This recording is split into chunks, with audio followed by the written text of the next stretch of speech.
స్తోత్రం. హల్లెలూయా. దేవుని పరిశుద్ధ వాక్య భాగంలో నుండి ప్రకటన గ్రంథము 22వ అధ్యాయము, ప్రకటన గ్రంథం చివరి అధ్యాయము 12వ వచనాన్ని చదువుకుని దేవుని యొక్క వాక్యాన్ని మనం ధ్యానం చేసుకుందాం. ఇదిగో త్వరగా వచ్చుచున్నాను, వాని క్రియలు చొప్పున ప్రతి వానికిచ్చుటకు నేను సిద్ధపరిచిన జీతము నా యొద్ద ఉన్నది. ఈ పరిశుద్ధ వాక్య భాగం దేవుడు మన వెనుకడులో ఆశీర్వదించును గాక. ఆమె చిన్న మాట ప్రార్థన చేసుకున్నాం. తలలో చేకూరించాను. స్తోత్రం నాయన, ప్రేమ కలిగినటువంటి తండ్రి, జీవాధిపతి అయిన యేసయ్య, మా రక్షణకర్త అయిన తండ్రి, మీకు స్తోత్రాలు చెల్లిస్తున్నాం ప్రభా.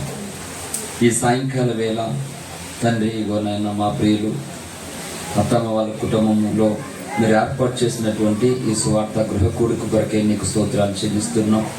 కుటుంబం జ్ఞాపకం చేసుకునండి, వారి అవసరతలు అక్కర్లు తీర్చండి ప్రభా. రక్షణ లేని బిడ్డలకు రక్షణ కలగ చేయండి. రక్షణ పొందినటువంటి బిడ్డలు ప్రభా నీ చిత్తమును నెరవేర్చుటకు తండ్రి నీవు బలపరచమని ప్రార్థిస్తూ ఉన్నాను. తలపెట్టిన కార్యమును సఫలీకృతం చేయండి. గృహ విషయంలో, వివాహ విషయంలో, షాప్ విషయంలో నీవే అద్భుత కార్యం చేయమని ప్రార్థిస్తున్నాం. బిడ్డలను కుటుంబమును దీవించండి. చేరి వచ్చిన భక్త సమాజమును ఆశీర్వదించండి అయా. ఈ గ్రామమును దీవించమని ప్రార్థిస్తున్నాను. ఈ సమయం ముందు చదవన్న లేఖనము ద్వారా ప్రభా అయా నీ ప్రజలందరితోనూ మాట్లాడండి. ఏ ఒక్కరు నశింపక నిత్య జీవమునకు వారసులగుటకు తండ్రి నువ్వు ఇష్టపడుచున్న దేవుడు గనక ఇగో నీ ఇష్టమును మానవాళి గుర్తించి గ్రహించుటకు ప్రభా వాక్యమైన యేసయ్య ఈ రాత్రి అందరికీ కనబడమని ప్రార్థిస్తున్నాను. అందరితో మాట్లాడమని ప్రార్థిస్తున్నాను. పొట్టివాడు, బలహీనుడు, అయోగ్యుడైన నీ దాసుడును నీ శిలువ చాటును మరుగుపరిచి బోధింపవలసిన విధంగా బోధించడానికి ప్రాణాత్మ శరీరములను మీ వశపరుచుకుని నీ ఆత్మతో అభిషేకించి అపవాది శక్తులకు నాశనములు కలుగజేయమని, నీ ప్రజలందరికీ మేలులు దీవెనులు కలుగజేయమని మా ప్రియుడును రక్షకుడైన యేసయ్య మధురమైన నామమున స్తుతించి ప్రార్థిస్తున్నాము తండ్రి. ఆమేన్, ఆమేన్. హల్లెలూయా. దేవుని పరిశుద్ధ నామానికి మహిమ కలుగును గాక. కొడుకును ఏర్పాటు చేసుకున్నటువంటి తమ కుటుంబానికి ప్రభుపేట వందనాలు తెలియజేస్తున్నాను. అలాగే చేరినటువంటి దేవుని ప్రజలందరికీ, లైవ్ లో వీక్షిస్తున్న వారికి కూడా హృదయపూర్వకమైన వందనాలు. మంచిది. చదవబడినటువంటి లేఖన భాగంలో రక్షకుడైన యేసుక్రీస్తు ప్రభు వారు చెప్తున్నటువంటి సందేశం, ఇదిగో నేను త్వరగా వచ్చుచూ ఉన్నాను అంటూ ఉన్నాడు. ఈ మాట చెప్పి 2000 సంవత్సరాలు అయిపోయింది. ఏంటి, ఒక మనిషి నేను త్వరగా వస్తున్నానని చెప్పి 1 గంట తర్వాత, 2 గంటల తర్వాత, 3 గంటల తర్వాత ఆ మనిషి రాకపోతే ఏమనుకుంటారు? ఏమంటారండి? త్వరగానే వస్తున్నానంటే చాలా దగ్గరలోనే ఉన్నారని అర్థం కదా. కానీ దేవుడు త్వరగా వచ్చుచూ ఉన్నానని చెప్పి 2000 సంవత్సరాలు అయిపోయింది, ఇంకా రాలే. అయితే 2000 సంవత్సరాలు ఎవరికి అయ్యిందంటే భూమి మీద ఉన్న మనకే అయ్యింది, దేవునికి అవ్వలేదు. ఎందుకంటే ఆదికాండం 1వ అధ్యాయాన్ని మనం జ్ఞాపకం చేసుకుంటే ఈ సృష్టిలో దేవుడు ఒక్కొక్క దినాన్ని ఒక్కొక్కటి చేశాడు. 6వ దినాన్ని మానవుడిని చేశాడు దేవుడు కదా. 7వ దినాన్ని దేవుడు విశ్రమించాడు. ఈ 6 దినాలు వారంలో 7 రోజులు ఉన్నట్లుగా సోమ, మంగళ, బుధ, గురు, శుక్ర, శని ఇలా చేయలేదు దేవుడు. ఒక్కొక్క దినం అంటే ఒక దినమునకు ఎన్నో సంవత్సరాలు గ్యాప్ ఉంది మాట. ఇది క్రైస్తవ సమాజానికి కూడా తెలియనటువంటి సందేశం. హల్లెలూయా. ఆది కాండములో 6 దినాలంటే ఒక రోజు తర్వాత ఒక రోజు కాదు, ఒక రోజు తర్వాత ఇంకొక రోజుకి ఎన్నో సంవత్సరాలు గ్యాప్ ఉంది మాట. అందుకే నీ కొరాహు కుమారుల కీర్తనలో దేవుని మందిరావరణంలో 1 దినము గడుపుట 1000 దినముల కంటే శ్రేష్టమైన కీర్తనాకారులు దేవుని సన్నిధిలో స్తుతించారు, కీర్తించారు. హల్లెలూయా. కనుక దేవునికి ఇది కొద్ది నిమిషాలే ఈ మాట చెప్పడం. భూమి మీద ఉన్నటువంటి మనకు ఇది 2000 సంవత్సరాలు అవుతుంది, కానీ ఆయనకి కాదు ఇది.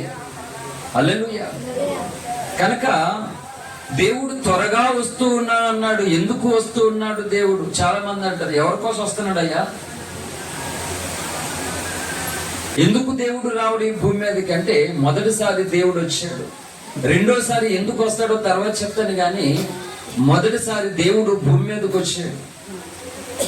అవతార పురుషుడు భూమి మీదకి ఉద్భవిస్తారని లోకంలో అందరూ నమ్ముతున్నారు. అయితే ఏ కారణం చేత అవతార పురుషులు అనబడిన వారి భూమి మీదకి వచ్చారో ఎవరు చెప్పలేదు. దుష్ట శిక్షణ శిష్ట రక్షణ సంభవామి యుగే యుగే అన్నారన్నమాట. మంచివాడిని కాపాడడానికి, చెడ్డవాడిని చంపడానికి దేవుడు అవతరించాలని చెప్పారు. కానీ మంచివాడిని చంపడానికి, చెడ్డవాడిని చంపడానికి, మంచివాడిని కాపాడడానికి చచ్చిపోయారా? మంచి వాళ్ళందరూ కాపాడబడుతున్నారా? మరి మానవంగాలు అప్పుడు దేవుడు రావడం కాదు, భూమి మీద ఉండాలి వచ్చి. కనుక అది వాస్తవమైనటువంటి సంగతి కాదు. అయితే ఇక్కడ అనేకమైనటువంటి సంగతులు మనకు కనబడుతున్నాయి. ఒక ముక్కలో చెప్పేటువంటిది కాదు, కానీ తక్కువలో తక్కువ కనీసం 12 గంటలైన ఈ లేఖనం మీద మాట్లాడకపోతే చాలా సంగతులు మనం తెలుసుకోలేం. ఏమన్నాను నేను? 12 గంటలు కనీసం ఆ వచనం మీద ధ్యానం చేయకపోతే ఎన్నో సంగతులు మనం తెలుసుకోలేం. అటువంటిది ఒక గంట సేపు ప్రసంగం చేయాలంటే బాగా ఆకలేసినోడికి ఒక ముద్ద ఎట్టినట్టు మాట. ఇంకా ఆకలేని సంగతి పక్కనట్టే.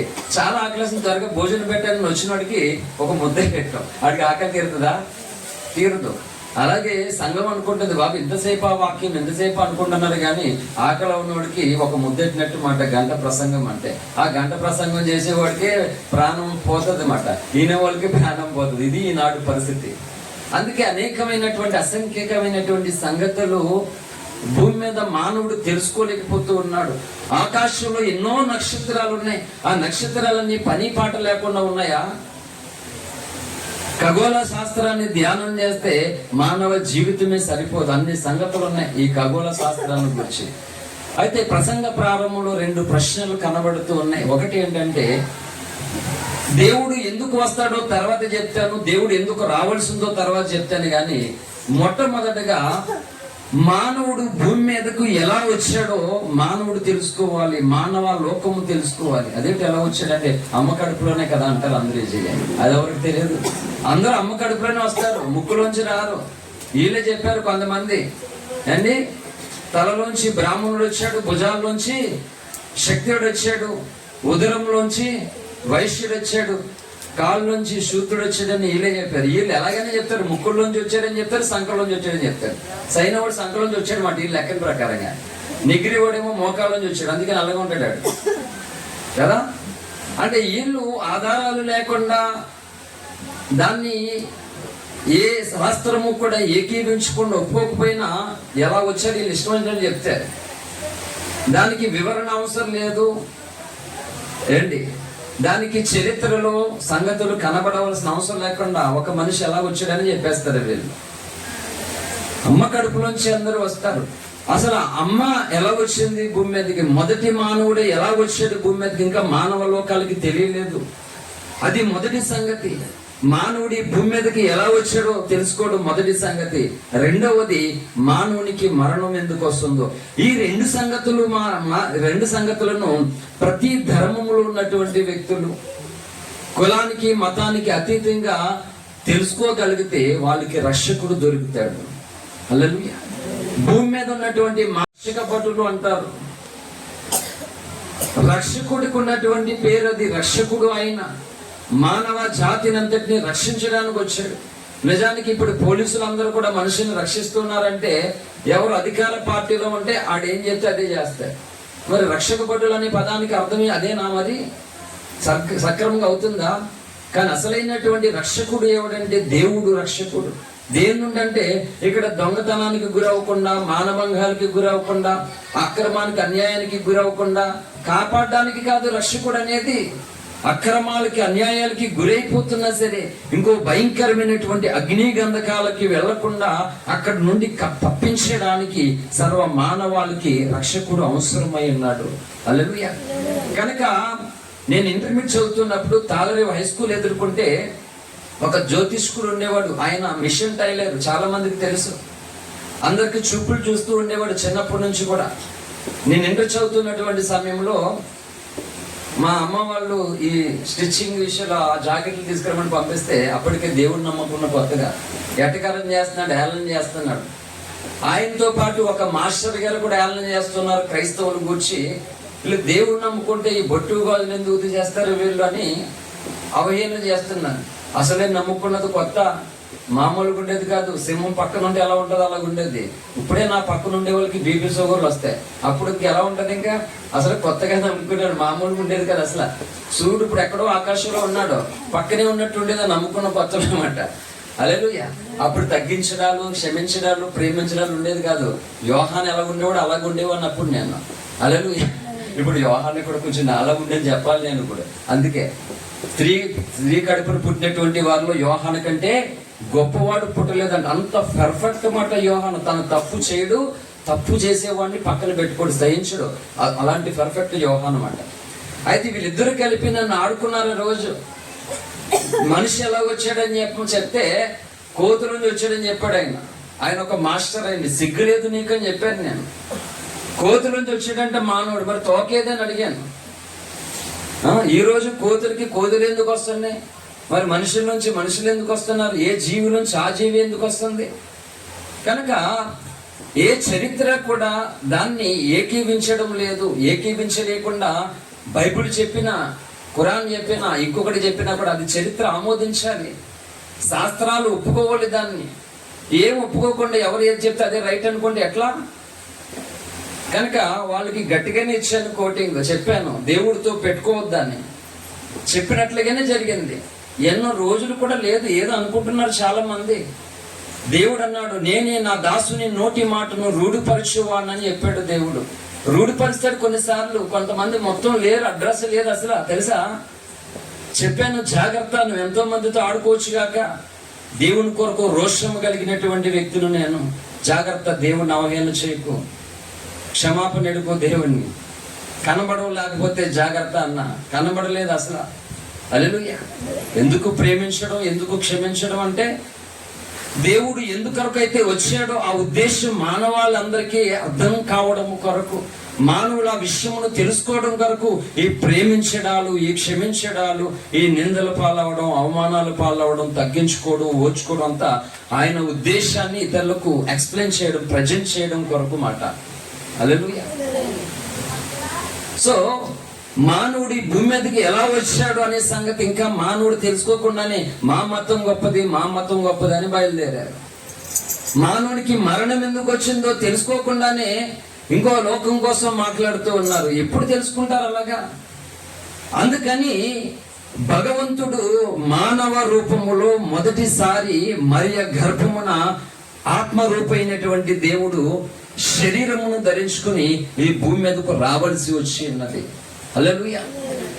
అలా శరీరాన్ని ధరించుకుని ఆయన భూమి మీదకి వచ్చినప్పుడు 33.5 సంవత్సరాలు యేసుక్రీస్తు ప్రభువారు ఈ భూమి మీద బ్రతికి మనుషులలో మనిషిగా మానవ ఆలోచనలు కలిగినటువంటి వాడిగా బ్రతికాడు. గాని ఏ పాపమును శాపమును అంటకుండా పవిత్రుడుగా తను జీవించి మానవాళికి ఇలా బ్రతకడం సాధ్యమే అని ఒక మాదిరి ఉంచి వెళ్ళిపోయాడు ఆయన. ఈ మొదటి రాకుల్లో ఆయన వచ్చినప్పుడు ఆయన పుట్టికే వివాదాస్పదమైనటువంటి పుట్టిక. దేవుని పుట్టిక ఒక గొప్ప భవనంలో, రాజభవనంలో దేవుడు పుట్టి ఉంటే ఎవరు ఏం మాట్లాడరు. పశువుల తొట్టులు ఆయన పరుండు పెట్టారు పుట్టిన తర్వాత. అది కూడా వివాహం అయిన తర్వాత ఒక అమ్మాయికి పుడితే బాగుండేది, కానీ వివాహం కానటువంటి అమ్మాయికి పుట్టడం మరొక వివాదాస్పదానికి తెరతీసింది. కనుక భగవంతుడు అనేకమైనటువంటి వివాదాస్పదమైనటువంటి గుర్తుగా ఈ భూమి మీదకి వచ్చాడు. కనుక అవకాశం ఉంది బెడ్లు వేయడానికి నేస్తే రేపు పొద్దున అవే బెడ్లు. అందుకే ఎవరు తీసుకున్న గోతులో వాడే పడతాడట. అవకాశం ఉందని ఎవరి చేతుల పట్ల ఆ చేతులు వేసేస్తే దేవుడు ఊరుకోడు. అంటే దేవుడు ఏం చేస్తాడంటే మానవాళ్ళకు ఒక టెస్ట్ పెట్టాడు.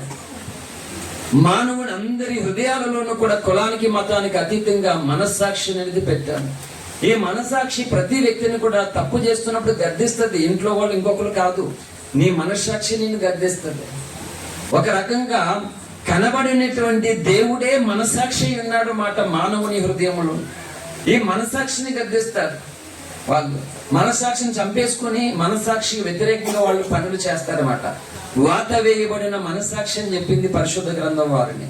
వాతలు వేసేసారంట. ఆ మనస్సాక్షికి వీళ్ళు ఏం చేసినా అడ్డు చెప్పదు. కొంతమంది ఇంట్లో చెప్తారు అది కరెక్ట్ కాదు కదా అంటే, అది అక్రమం, అది అన్యాయం అంటే ఈడే అక్రమాన్ని కలిగి ఉన్నాడు, అన్యాయాన్ని కలిగి ఉన్నాడు. ఇంక అక్రమం అన్యాయం చెప్తే ఏంటడా? వినడు. దొంగతనాలు చేసేవాడి దగ్గరికి వెళ్ళి తప్పు అంటే ఏంటాడండి? వినడు. అలాగే తప్పుడు పనులు చేసేవాడికి తప్పు అంటే వినరు. అదే నైజం అయిపోయింది. కనుక వాళ్ళకి నీవు నేను చెప్పక మునిపే మనసాక్షి అనేది ఒకటి ఉంది. ఆ మనసాక్షి వాళ్ళని తప్పు అని ఖండిస్తుంది. దానికి లోబడితే సరే. ఆ మనసాక్షికి లోబడి నీతిగా నడుచుకున్న వాళ్ళందరినీ అపోస్తుల కార్యగ్రంథం 10వ అధ్యాయం ప్రకారంగా దేవుడు 2వ రాకడలో అంగీకరిస్తాడు అందరినీ. చూడండి, అపోస్తుల కార్యముల గ్రంథము 10వ అధ్యాయము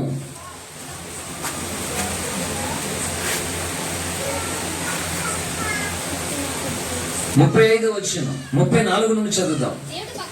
దేవుడు పక్షపాతి కాడని నిజముగా గ్రహించి ఉన్నాను. ప్రతి జనములోను ఆయనకు భయపడి నీతిగా నడుచుకుని వానిని ఆయన అంగీకరించెను. యేసుక్రీస్తు అందరికీ ప్రభువు. ఆయన ద్వారా దేవుడు సమాధానకరమైన స్వార్థను ప్రకటించి ఇశ్రాయేలుకు పంపిన వర్తమానమును మీరు ఎరుగుదురు. హల్లెలూయా. ప్రతి జనములోను ఆయనకు భయపడి నీతిగా నడుచుకున్న వాడిని ఆయన అంగీకరించునంటే ఈ మనస్సాక్షికి లోబడి మనస్సాక్షి ప్రకారంగా న్యాయాన్ని అనుసరించి నడుచుకున్నటువంటి వారందరినీ కూడా దేవుడు 2వ రాకడలో అంగీకరిస్తాడని అర్థం మాట. హల్లెలూయా.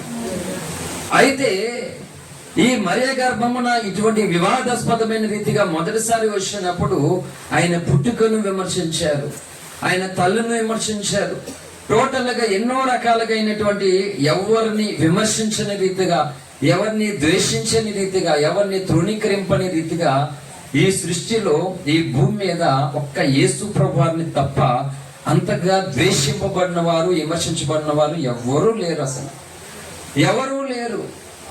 నాలో పాపం ఉన్నదని ఎవడు స్థాపింపగలడని ఈ లోకాన్ని సవాలు చేసింది ఒక్క క్రీస్తు మాత్రమే. ఏ ఒక్కరు కూడా అలా అనలేరు. ఏ ఒక్కరు కూడా అలా అనడానికి రైట్స్ లేవన్నమాట. ఎందుకంటే పురాణాల్లో మనం చూసినట్లయితే అనేకులు వాళ్ళు తప్పిదముల వల్ల వారికి శాపాలకి గురైపోయారు. ఈ మునులే శాపము పెడితే ఆ దేవుళ్లకు శాపము కలిగిపోయింది పురాణాల్లో కనబడుతుంటే. నాకు తెలిసి పురాణాలు చూసినప్పుడు, చదివినప్పుడు ఎవరి శక్తి ఎవరికంటే ఎక్కువగా కనబడుతుందంటే పురాణాల అక్షరాలుగా బ్రాహ్మణులకే శక్తి ఎక్కువ ఉంది దేవుళ్ళ కంటే. ఎస్, ఇది కాదని ఎవరు చెప్పడానికి అవకాశం లేదు. ఎందుకంటే వీళ్ళు అలా శపించేస్తే వాళ్ళు అలాగే అయిపోయారు.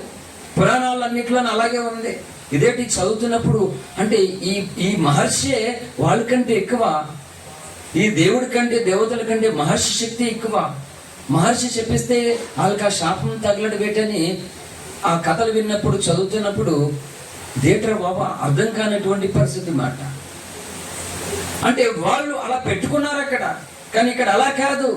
ఏ పాపము లేకుండా, ఏ తప్పిదము లేకుండా, ఏ లోపము లేకుండా ఇగో లోక పాపములు మోసుకుని పోవచ్చునా దేవుని గొర్రెపిల్ల అని చెప్పాడు. ఇదే ప్రకటన గ్రంథం రాసినటువంటి యోహాను. లోక పాపాలను మోసుకుంటున్న దేవుని గొర్రెపిల్ల అంట. అంటే లోకంలో ఉన్న సర్వ మానవాళి పాపములన్నిటినీ మోసివేయడానికి, తీసివేయడానికి పరిశుద్ధుడిగా కన్యకు కుమారుడిగా పుట్టవలసి వచ్చింది మాట. హల్లెలూయా. కనుక ఆయన్ను మొదటిసారి వచ్చినప్పుడు అనేక రకాలుగా ఈ లోకము హింసించింది, దూషించింది, తృణీకరించింది, వెలివేసింది. మాల వాళ్ళ దేవుడు, మాదిగల వాళ్ళ దేవుడు, నిమగ్న జాతి వాళ్ళ దేవుడు అని రకరకాలుగా ఆయనను అనరాని మాటలు అన్నీ అన్నది. అయినా సరే ఆయన మౌనంగానే ఉండిపోయాడు. ఎందుకు అంటే కనీసం ఆయన మీద ఇంత అన్యాయం జరుగుతుంది, ఇంత అక్రమం జరుగుతుందని లోకంలో అనేకులకు తెలియాలి. క్రీస్తు మీద కొట్టినటువంటి ఈ దెబ్బలు, ఆయన మీద మోపినటువంటి ఈ నిందలు ఇవి న్యాయము కాదు కదా. ఆయన ఏ తప్పు చేసినందుకు ఈ అవమానాలు కలిగే, ఏ పాపము చేసినందుకు ఈ దెబ్బలు తగులే అని లోకంలో అనేకులు న్యాయవంతులైనటువంటి వారి మనస్సును నొచ్చుకోవడం కొరకు దేవుడు ఆ దినాన్ని మౌనంగా ఉండిపోవాల్సి వచ్చింది. అది మౌనానికి గల కారణం. ఎందుకంటే ఇగో ఈ 10లో అది నెరవేరుతుంది అన్నమాట. ఆ జనంగాని దేవుడు అంగీకరిస్తాడు 2వ రాకడలో. 10 మందికి అది ఏముండదు అన్నమాట. ఈయనకి నచ్చిన వాళ్ళందరిది రైటే, నచ్చని అందరిది రాంగే. అక్కడ న్యాయము అన్యాయమైనటువంటి విషయంలో ఆలోచించడం లేదు మానవాళి. కనుక మొదటిసారి దేవుడు ఈ భూమి మీదకి మరియతనయుడిగా నరమాత్రుడిగా భూమి మీదకి వచ్చినప్పుడు ఆయనకి అన్యాయం అయిపోయింది, నష్టము జరిగింది.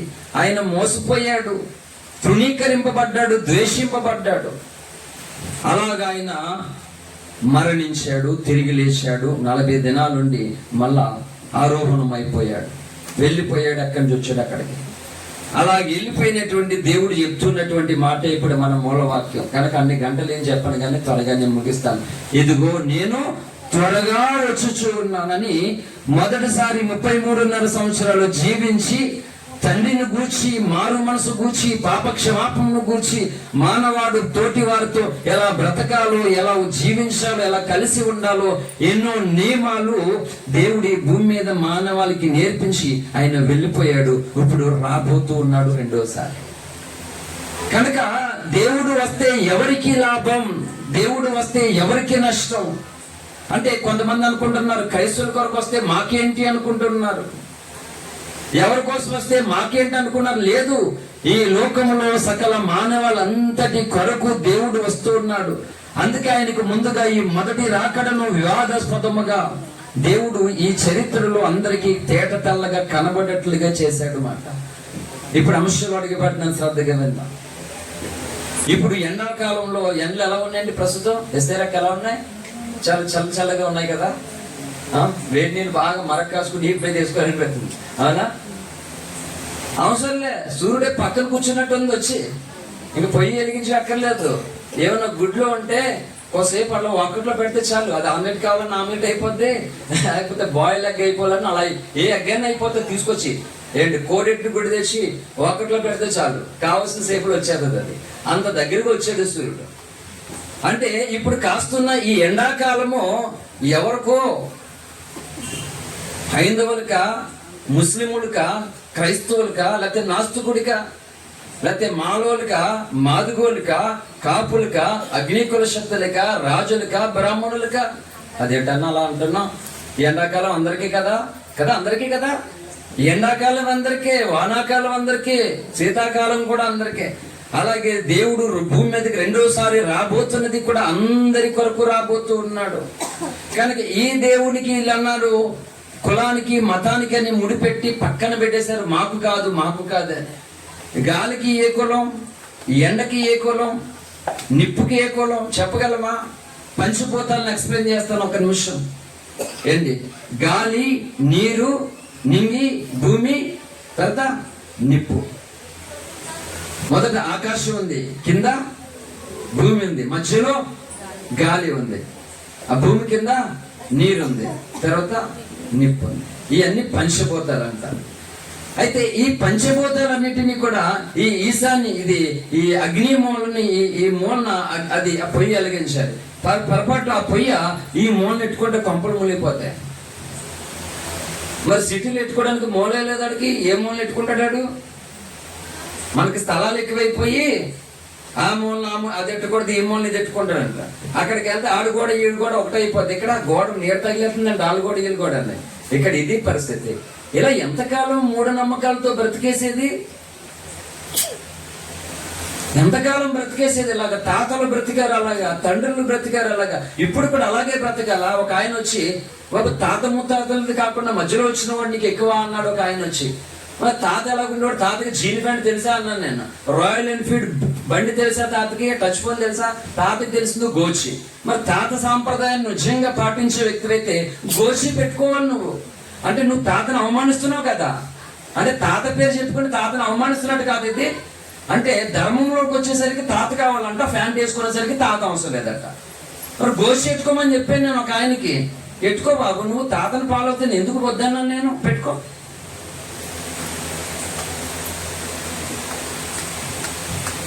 ప్రస్తుత టెక్నాలజీ ప్రకారంగా ప్రతి వాళ్ళ పిల్లలు కూడా ఇంగ్లీష్ రావాలి, వారు ఉద్యోగులు రావాలి, వాళ్ళు మంచి ఉన్నతమైన చదువులు చదవాలంటే చచ్చినట్లుగా ఖచ్చితంగా కంప్యూటర్ నాలెడ్జ్ రావాలి, ఇంగ్లీష్ రావాలి.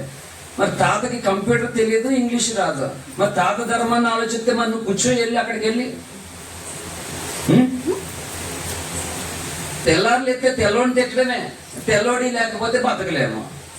తెల్లారు లేసిన తర్వాత అందరికీ చేతులు ఏం కనబడాలి? అర్జెంటుగా సెల్ ఫోన్ ఎక్కడ కనపడి దీన్ని పుడుకోవడం అంతే, పొద్దున్నే లేసి ఏ టైంలో లేసినా అది ఎక్కడ ఉందో దాన్ని పట్టుకోవాలి. తెల్లోడు కనిపెట్టిన అన్ని పట్టుకోకపోతే బతుకులేదు మనకి. తెల్లోడి మీద ఏడుతాం బతుకంతా. ఎందుకు వచ్చింది ఇది?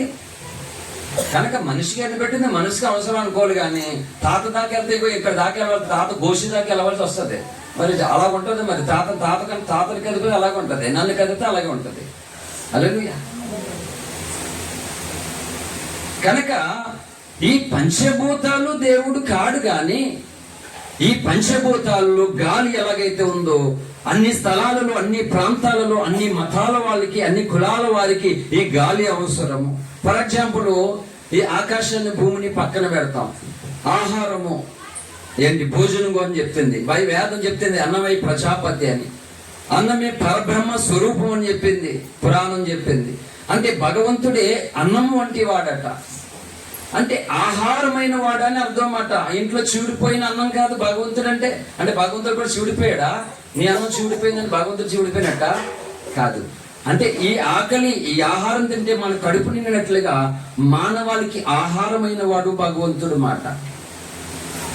సరే, కావలసిన ఆహారం ఉంది, సమృద్ధిగా తింటున్నాం. తాగడానికి నీళ్ళు అవసరంలే, నీళ్ళు ఇవ్వట్లేదు, తినేస్తారు అలాగా నీళ్ళు లేకుండా. అంటే ఆహారం తింటే సరిపోదు, నీళ్లు కూడా కావాలి. సరే, నీళ్ళు ఇచ్చాము, ఆహారం ఇచ్చాము, ఈ రెండు శుభ్రంగా తింటున్నాడు, తాగుతున్నాడు. మొత్తం గాలి లేదు, ఆక్సిజన్ లేదు, బతుకుతాడా? బతుకుతాడండి? బతుకడు. కనుక భగవంతుడు అనేవాడు నీళ్ళు లాంటి వాడు, భగవంతుడు అనేవాడు ఆహారం వంటి వాడు, భగవంతుడు అనేవాడు గాలి వంటి వాడు, భగవంతుడి భూమి వంటి వాడు, భగవంతుడు ఆకాశం వంటి వాడు. అన్ని భగవంతుడే. మానవుడికి కావలసినటువంటి ప్రతీది కూడా భగవంతుడు తన ఆలోచనతో, తన జ్ఞానముతో, తన ఆత్మతో మానవాళ క్షేమము కొరకు అనుగ్రహించాడు. అయితే ఒకటి, ఇంకా మనం పుట్టక మునిపే ఆదికాండం 1వ అధ్యాయం ప్రకారంగా దేవుడు ఆకాశాన్ని చేశాడు, భూమిని చేశాడు, నేల మీద ఉన్నటువంటి ఈ యొక్క వృక్షాలు, విత్తనములు ఇచ్చే చెట్లు. చెట్టు ముందా విత్తనం ముందా అంటారు, కోడి ముందా గుడ్డు ముందా అని అంటారు. ఆదికాండమే దానికి సాక్ష్యం. 1వ అధ్యాయం 1వ వచనంలో ఆదికాండం 1వ అధ్యాయమే మనకుంది. చెప్తుందంతా చెట్టు ముందా విత్తనం ఉందంటే భూమి ఏం చెప్పిందండి? దేవుడు భూమి మీద విత్తనములు ఇచ్చు ప్రతి చెట్టు మొలుచునుగా. కానీ భూమికి దేవుడు ఆజ్ఞాపిస్తే విత్తనాలు ఇచ్చే చెట్లు మొలిచాయి. ప్రతి ఒక్కరికి కూడా, ఏ సైంటిస్ట్ అయినా సరే, ఏ మహర్షి అయినా సరే, ఈ భూమి మీద అనేకమైనటువంటి ప్రశ్నలు, ఆత్మ స్పిరిచువల్ కోసం, ఆధ్యాత్మికమైనటువంటి విషయాలు తెలుసుకోవాలంటే ఖచ్చితంగా వారు బైబిల్ దగ్గరకు రావాల్సిందే. రాకపోతే నో ప్రాబ్లం, అంటే నీకు తెలియదు అంతే. కొన్ని విషయాలు చదువుకపోతే, అక్షరాలు ఎలాగైతే చదవడం రాదో అలాగే ఆధ్యాత్మికంగా నేను కొన్ని విషయాలు, కొన్ని సత్యాలు తెలుసుకోవాలన్న ప్రతి వ్యక్తి కూడా బైబిల్ గ్రంథం దగ్గరకు రావాల్సిందే. వస్తే ఆధ్యాత్మికమైన విషయాలు తెలిస్తాయి, లేకపోతే తెలియదు. కులం కోసం, మతం కోసం భూమి మీద బతుకంతా కొట్టుకోవడమే, ఏమీ తెలియదు పరిస్థితి. కనుక దేవుడు మొదటి 5 దినాలలో మానవాడికి కావలసినటువంటి అన్ని సమకూర్చి 6వ దినమున మానవుడు చేశాడు దేవుడు. మానవుడు వచ్చేసరికి భూమి ఉంది, ఆకాశం ఉంది, గాలి ఉంది, భూమి మీద చెట్లు ఉన్నాయి, చెట్ల నుండి ఫలములు ఉన్నాయి, అన్నీ ఉన్నాయి. అంటే దేవుడు మనం పుట్టక మునిపే, మనం పుట్టి పెరిగిన తర్వాత మనకి ఏదైతే అవసరమో అన్ని దేవుడు ముందుగానే రెడీ చేసి పెట్టాడు. ఇప్పుడు మానవుడు చేసుకున్నటువంటి అజ్ఞానం వలన, అవివేకం వలన తను పొందుకోవలసినటువంటి మేలులన్నీ కోల్పోతున్నాడు. తన చేతులారా పోగొట్టుకుంటూ ఉన్నాడు, తనే పోగొట్టుకుంటూ ఉన్నాడు మానవుడు. మొదట దేవుడు మానవుని యథార్థంగా చేశాడని చెప్తుంది ప్రసంగి గ్రంథం 7వ అధ్యాయంలో. కానీ వాడు వివిధమైన తంత్రములు కల్పించుకుని యథార్థతను పోగొట్టుకున్నాడట. దానికి పిడి సుందర్ లాంటి శిష్యులకు అర్థమైంది ఏంటంటే, క్రైస్తవులు కొంతమంది జన్మ పాపం లేదని అర్థమైందంటారు. క్రైస్తవులకి జన్మ పాపం లేదని ఆ వచనం ద్వారా అలాగే అర్థమైందంట. ఇలా ఒక్కొక్క వచనాన్ని ఒక్కొక్కరు ఒక రకంగా అర్థం చేసుకుని, ఆ కరాటికలి అని ఒకతే, ఆ డిషిడిక్ బాబా, భోషడిక్ బాబా ఒకడు, తర్వాత కరుణాకర్ సుదినం ఒకడు, లలిత్ కుమార్ ఒకడు, వీళ్ళందరూ ఆన్లైన్లో భయంకరంగా అడుక్కుంటున్నారు. వీళ్ళు బొట్లు చూసి అది చూసి సమాజంలో అనేకులు మోసపోయి వాళ్ళకి డబ్బులు ఖర్చు పెట్టి వాళ్ళు ఏదో ధర్మం కోసం పోరాడుతున్నారు. వాళ్ళు నమ్మితే వీళ్ళు మోసం చేస్తున్నారు. వాళ్ళందరూ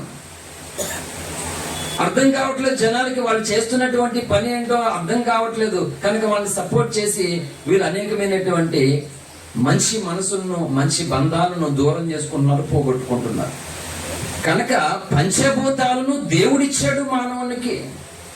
అండ్ మేస్త్రి ఇల్లు కట్టాడు, కట్టినందుకు మేస్త్రే దేవుడా? కట్టబడినందుకు ఇల్లే దేవుడా? కాదు కదా. ఆ ఇల్లు కట్టడానికి ఆ మనిషికి జ్ఞానము దేవుడు ఇచ్చాడు. ఆ జ్ఞానము ఇచ్చినవాడు దేవుడు, జ్ఞానం పొందినవాడు దేవుడు కాడు. అవునా కదా. పురాణాలలో ఏం చేశారంటే, దేవుడు వరం ఇస్తాడు, వీడు తీసుకుంటాడు. తీరా వీడు ఏ వరం అయితే పొందుకున్నాడు ఆ వరంతో దేవుడు కూడా చంపేస్తాడు. ఇది అంటే ఇది విమర్శ. ఇది విమర్శ కాదు, ఇది న్యాయమైనటువంటి ప్రశ్న ఇది. కనుక మానవాళి అంతా కూడా ఆధ్యాత్మికమైన సంగతులు తెలుసుకోవాలంటే ఖచ్చితంగా మొదట భూమి మీద మానవుడు ఎలా వచ్చాడో తెలుసుకోవాలి. రెండవదిగా మానవునికి మరణం ఎందుకు వస్తుందో తెలుసుకోవాలి. మూడవదిగా మరణం తర్వాత మానవుని ఆత్మ ఎక్కడికి వెళ్తుందో.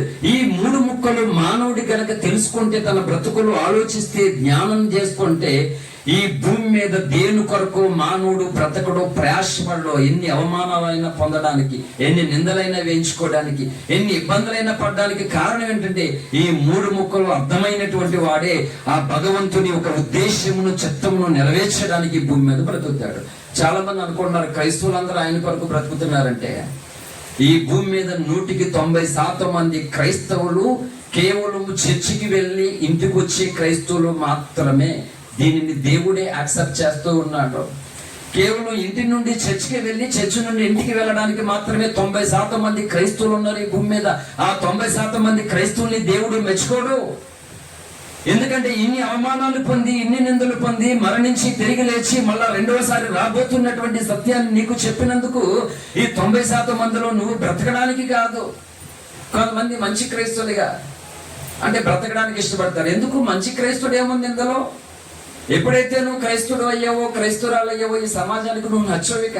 మళ్ళీ అందులో మంచి ఏముందిక?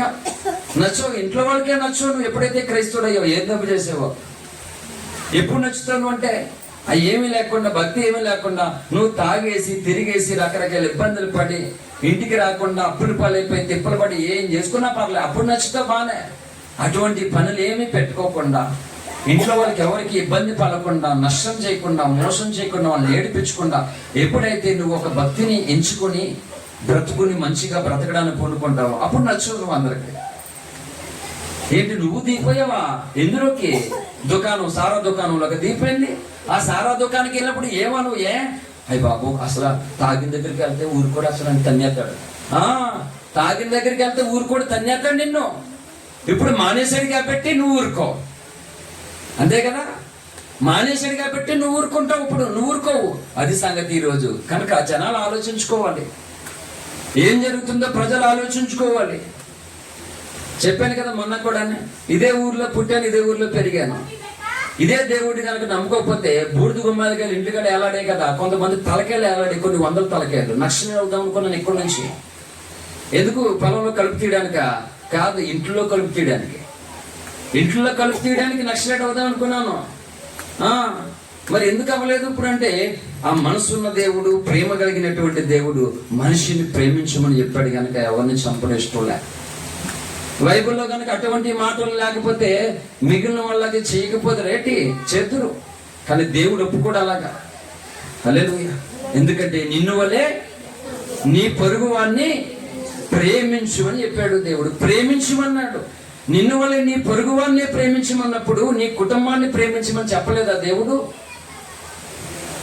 సమాజాన్ని ప్రేమించమని చెప్పాడు, అన్ని చెప్పాడు దేవుడు. దేవుడు అలా చెప్పాడు కాబట్టి, దేవుని మాటకు లోబడి బ్రతుకుతున్నాం కాబట్టి ఎవరు పడితే వాళ్ళు ఇష్టం వచ్చినట్లు మాట్లాడుతూ ఉన్నారు. లేకపోతే మాట్లాడగలరా? కత్తి చేత్తో పట్టుకోండి, గన్న చేత్తో పట్టుకుని ఎవరిని చంపుదామని తిరుగుడు దగ్గరికి వెళ్ళి, ఏరా నువ్వు మారవా ఇంకా, నీ బతికంతే నా అనగలరు ఎవడని వెళ్ళి అన్నబట్టే వేసేక్కడ ముందాలనే. కనుక ఇప్పుడు ఈ బైబిల్ చేత పట్టుకుండి తిరుగుతుంటే ఎవరికి నష్టం చెప్పండి? నిజంగా న్యాయంగా ఎవరికి నష్టం? ఈ బైబిల్ చేత పట్టినందుకు నిజంగా ఏం పోయింది ఇంట్లో వాళ్ళకి? ఎలాంటి పరువు పోయింది అంటే, నమ్ముకున్నందుకు పోయిందా పరువు? ఆస్తి పోయిందా? ఏం పోయింది నిజంగా చెప్పండి. ఇది మానవుడు పెట్టుకుంటున్నటువంటి పరిస్థితి. కనుక కులాన్ని మతాన్ని ఇక్కడ మనిషి తన స్వప్రయోజనం కొరకు, తన లాభము కొరకు తను క్రియేట్ చేసుకుని ఒకరి మీద ఒకరు తొక్కుకుంటూ ఎదగడానికి అన్ని వాడుకుంటున్నారు తప్ప, ప్రస్తుతం భారతదేశంలో ఉన్న నిజంగా ఇప్పుడున్నటువంటి ఎలక్షన్ కూడా ఉంది కనుక కొన్ని విషయాలు చెప్పకూడదు, లైవ్ లో కూడా ఉంది కాబట్టి అటు జస్ట్ మాట్లాడతా. ఎవరికి నచ్చినటువంటి వారికి ఓటేసుకున్నటువంటి స్వేచ్ఛ ఉందా ప్రస్తుతం ఇప్పుడు భారతదేశంలో? లేదు. ఎవరికి నచ్చినటువంటి వారికి వేసుకునేందుకు హక్కులేదు ఇప్పుడున్న పరిస్థితుల్లో, ఇంకొకరికి నచ్చినట్లు కానీ. ఇది పరిస్థితి ఇప్పుడు. అందుకే దేశం ఎలాగా తయారైంది, కారణం ఏంటి? చైనా దేశాన్ని చూస్తే ప్రపంచంలో అత్యధిక జనాభా కలిగినటువంటి దేశం, కోట్లు, భారతదేశ జనాభా కంటే ఎక్కువ జనాభా చైనా. కానీ అన్ని కోట్ల మంది జనాభా ఉన్నా సరే అన్ని దేశాల కంటే ఎందుకు అంత డెవలప్ అయిందంటే కారణం చెప్పిన, అక్కడ పుట్టినది మొదలుకొని ఆ వ్యక్తులు కొంచెం ఎదిగే వరకు స్కూల్కి వెళ్ళే వయసు వచ్చిందనుకో, వాడు చదువుకోవడానికి గవర్నమెంటే వాళ్ళని ప్రొవైడ్ చేస్తుంది, గవర్నమెంట్ వాళ్ళకి పెట్టుబడి పెడుతుంది. వాడు నేను చదువుకోను అంటే మరి ఏమైనా మెకానిక్ షెడ్ లో జాయిన్ అవుతావా, ఏమైనా పని చేస్తా అంటే పని చేయను, చదువుకోను అంటే తీసుకెళ్ళి జైల్లో పడేస్తారు. ఇది చైనా రూల్స్. ఇంట్లో వేసేస్తారు, ఫస్ట్ తల్లిదండ్రులు వేసేస్తారు. ఇక్కడ అలా కాదు. ఇక్కడ తేరగా ఆడి మీద ఈడి మీద ఎంతసేపు బుర్ర చల్లుకుంటూ బతకడమే. వెనకాల ఆస్తులు నేను చెప్పిండి అవి పెట్టుకుని అడ్డం పెట్టుకుని ఇంకొకరిని వాడుకుంటూ బ్రతకడమే. అక్కడ అలా కుదరదు. నువ్వు చదువుకునే వయసా చదువుకో, ఎంతో చదువుకుంటావు. అయ్యో మా ఇంట్లో డబ్బులు లేవండి చదువుకోండి అంటే నేను ఉన్నాను కదా అంటాడు చైనా వాడు. చదివిస్తారు. నువ్వు డాక్టర్ కావాలన్నా ఏది కావాలన్నా వాళ్ళే చదివిస్తారు. నీకు కావాల్సిన చదువు నువ్వు చదువుకోవచ్చు. ఆ తర్వాత నీ జాబ్ వచ్చిన తర్వాత ఆ ప్రభుత్వంకి నువ్వు ఆ ట్యాక్స్ కట్టుకోండి. అందుకే ఆ దేశాలు అలాగ ఉన్నాయి. ఇక్కడ పీతల టైపు. భారతదేశంలో పీతలు ఏ టైపు? బకెట్లో పీతలు వేసాం, ఒక పీత ఎక్కి వెళ్తుండదు, మిగిలిన పీతలు ఏం చేస్తాయి? సాయం చేస్తాయా? ఆ పీతలు వెనకలాగుతుంటాయి కదా.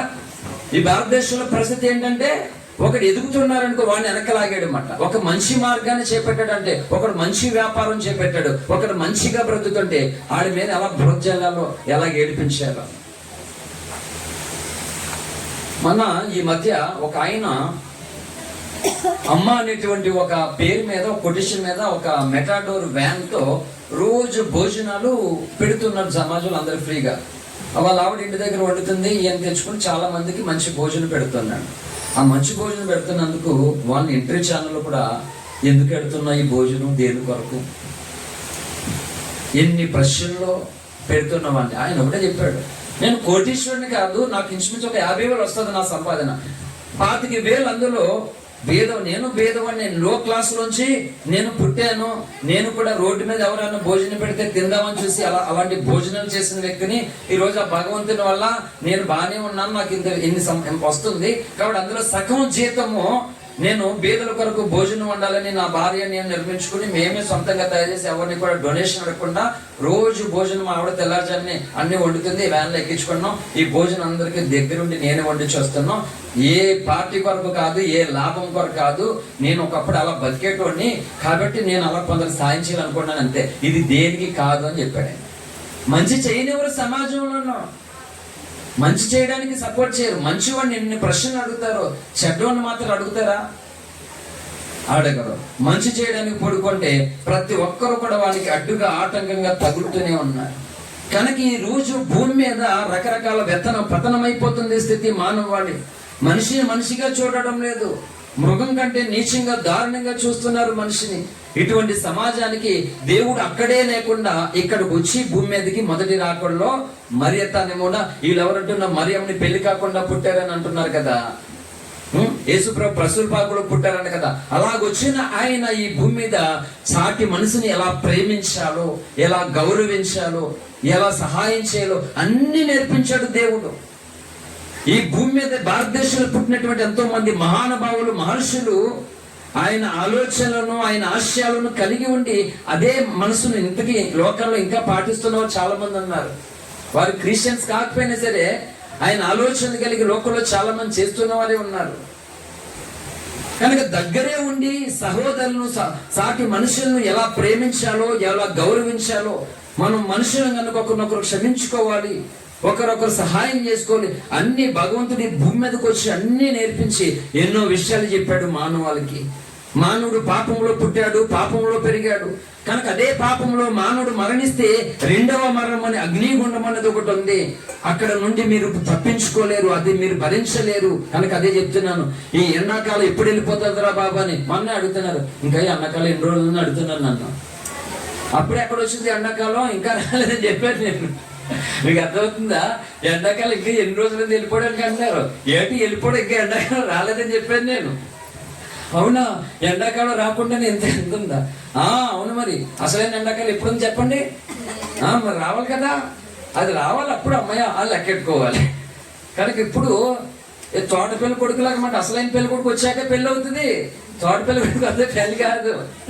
అలాగా ఎండాకాలం ఇంకా రాలేదు, ఎండాకాలం రాకుండానే ఈ తోట పెళ్లి కొడుకుతురు, తోట పెళ్లి కొడుకు లాంటివి ఎండలమాట. ఆ ఎండలకి ఇగో తోళ్ళు ఊడిపోతున్న పరిస్థితి. కనుక ఈ ఎండలకే మానవుడు భరించలేకపోతే మరణము తర్వాత ఒక అగ్నిలోకం, అగ్నిగుండం ఉంది.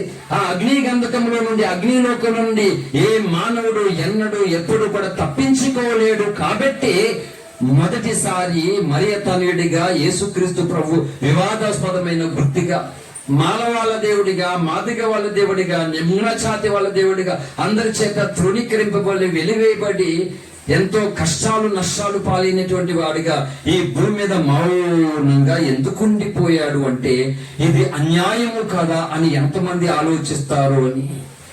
ఈయన చేసిన తప్పేంటి, ఇది సరైనది కాదు కదని ఎంతమంది అయితే తన మనసులో గాయము పొంది ఎందుకు ఆయన అలా చేశారో ధ్యానము చేసుకుని ఆ మరణము కొరకు ఉన్నటువంటి ఒక దేవ రహస్యాన్ని మానవాళి తెలుసుకుని, అయ్యో భగవంతుడు మానవాళిని రక్షించడానికి అంటే నన్ను నరకం నుండి తప్పించడానికి ఆయనే శిక్షేసుకున్నాడా, నన్ను పాపములో పడనివ్వకుండా స్వర్గాన్ని తీసుకువెళ్ళడానికి ఇలాగ ఆయన పుట్టవలసి వచ్చిందా అని మానవలోకు భగవంతుని కోసం కొంచెమైనా తెలుసుకుని ఆ మార్గంలో నడుస్తాడని ఆయన మౌనంగా ఉండిపోయాడు. కానీ ఇప్పుడు మూలవాక్య ప్రకారంగా చెప్తున్నాడు, ఇదిగో నేను త్వరగా వచ్చి ఉన్నాను, త్వరగా రాబోతూ ఉన్నాడు రెండోసారి. అలా వచ్చినప్పుడు ఏం జరుగుతుందో తెలుసా?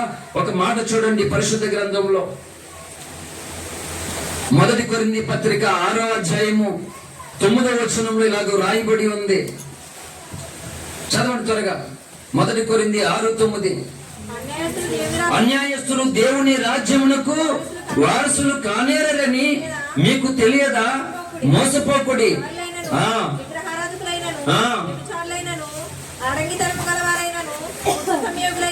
దొంగలైనను, లోబులైనను, త్రాగుబోతులైనను, దోషకులైనను, దోచుకుని వారైనను దేవుని రాజ్యమునకు వారసులు కానేరరు.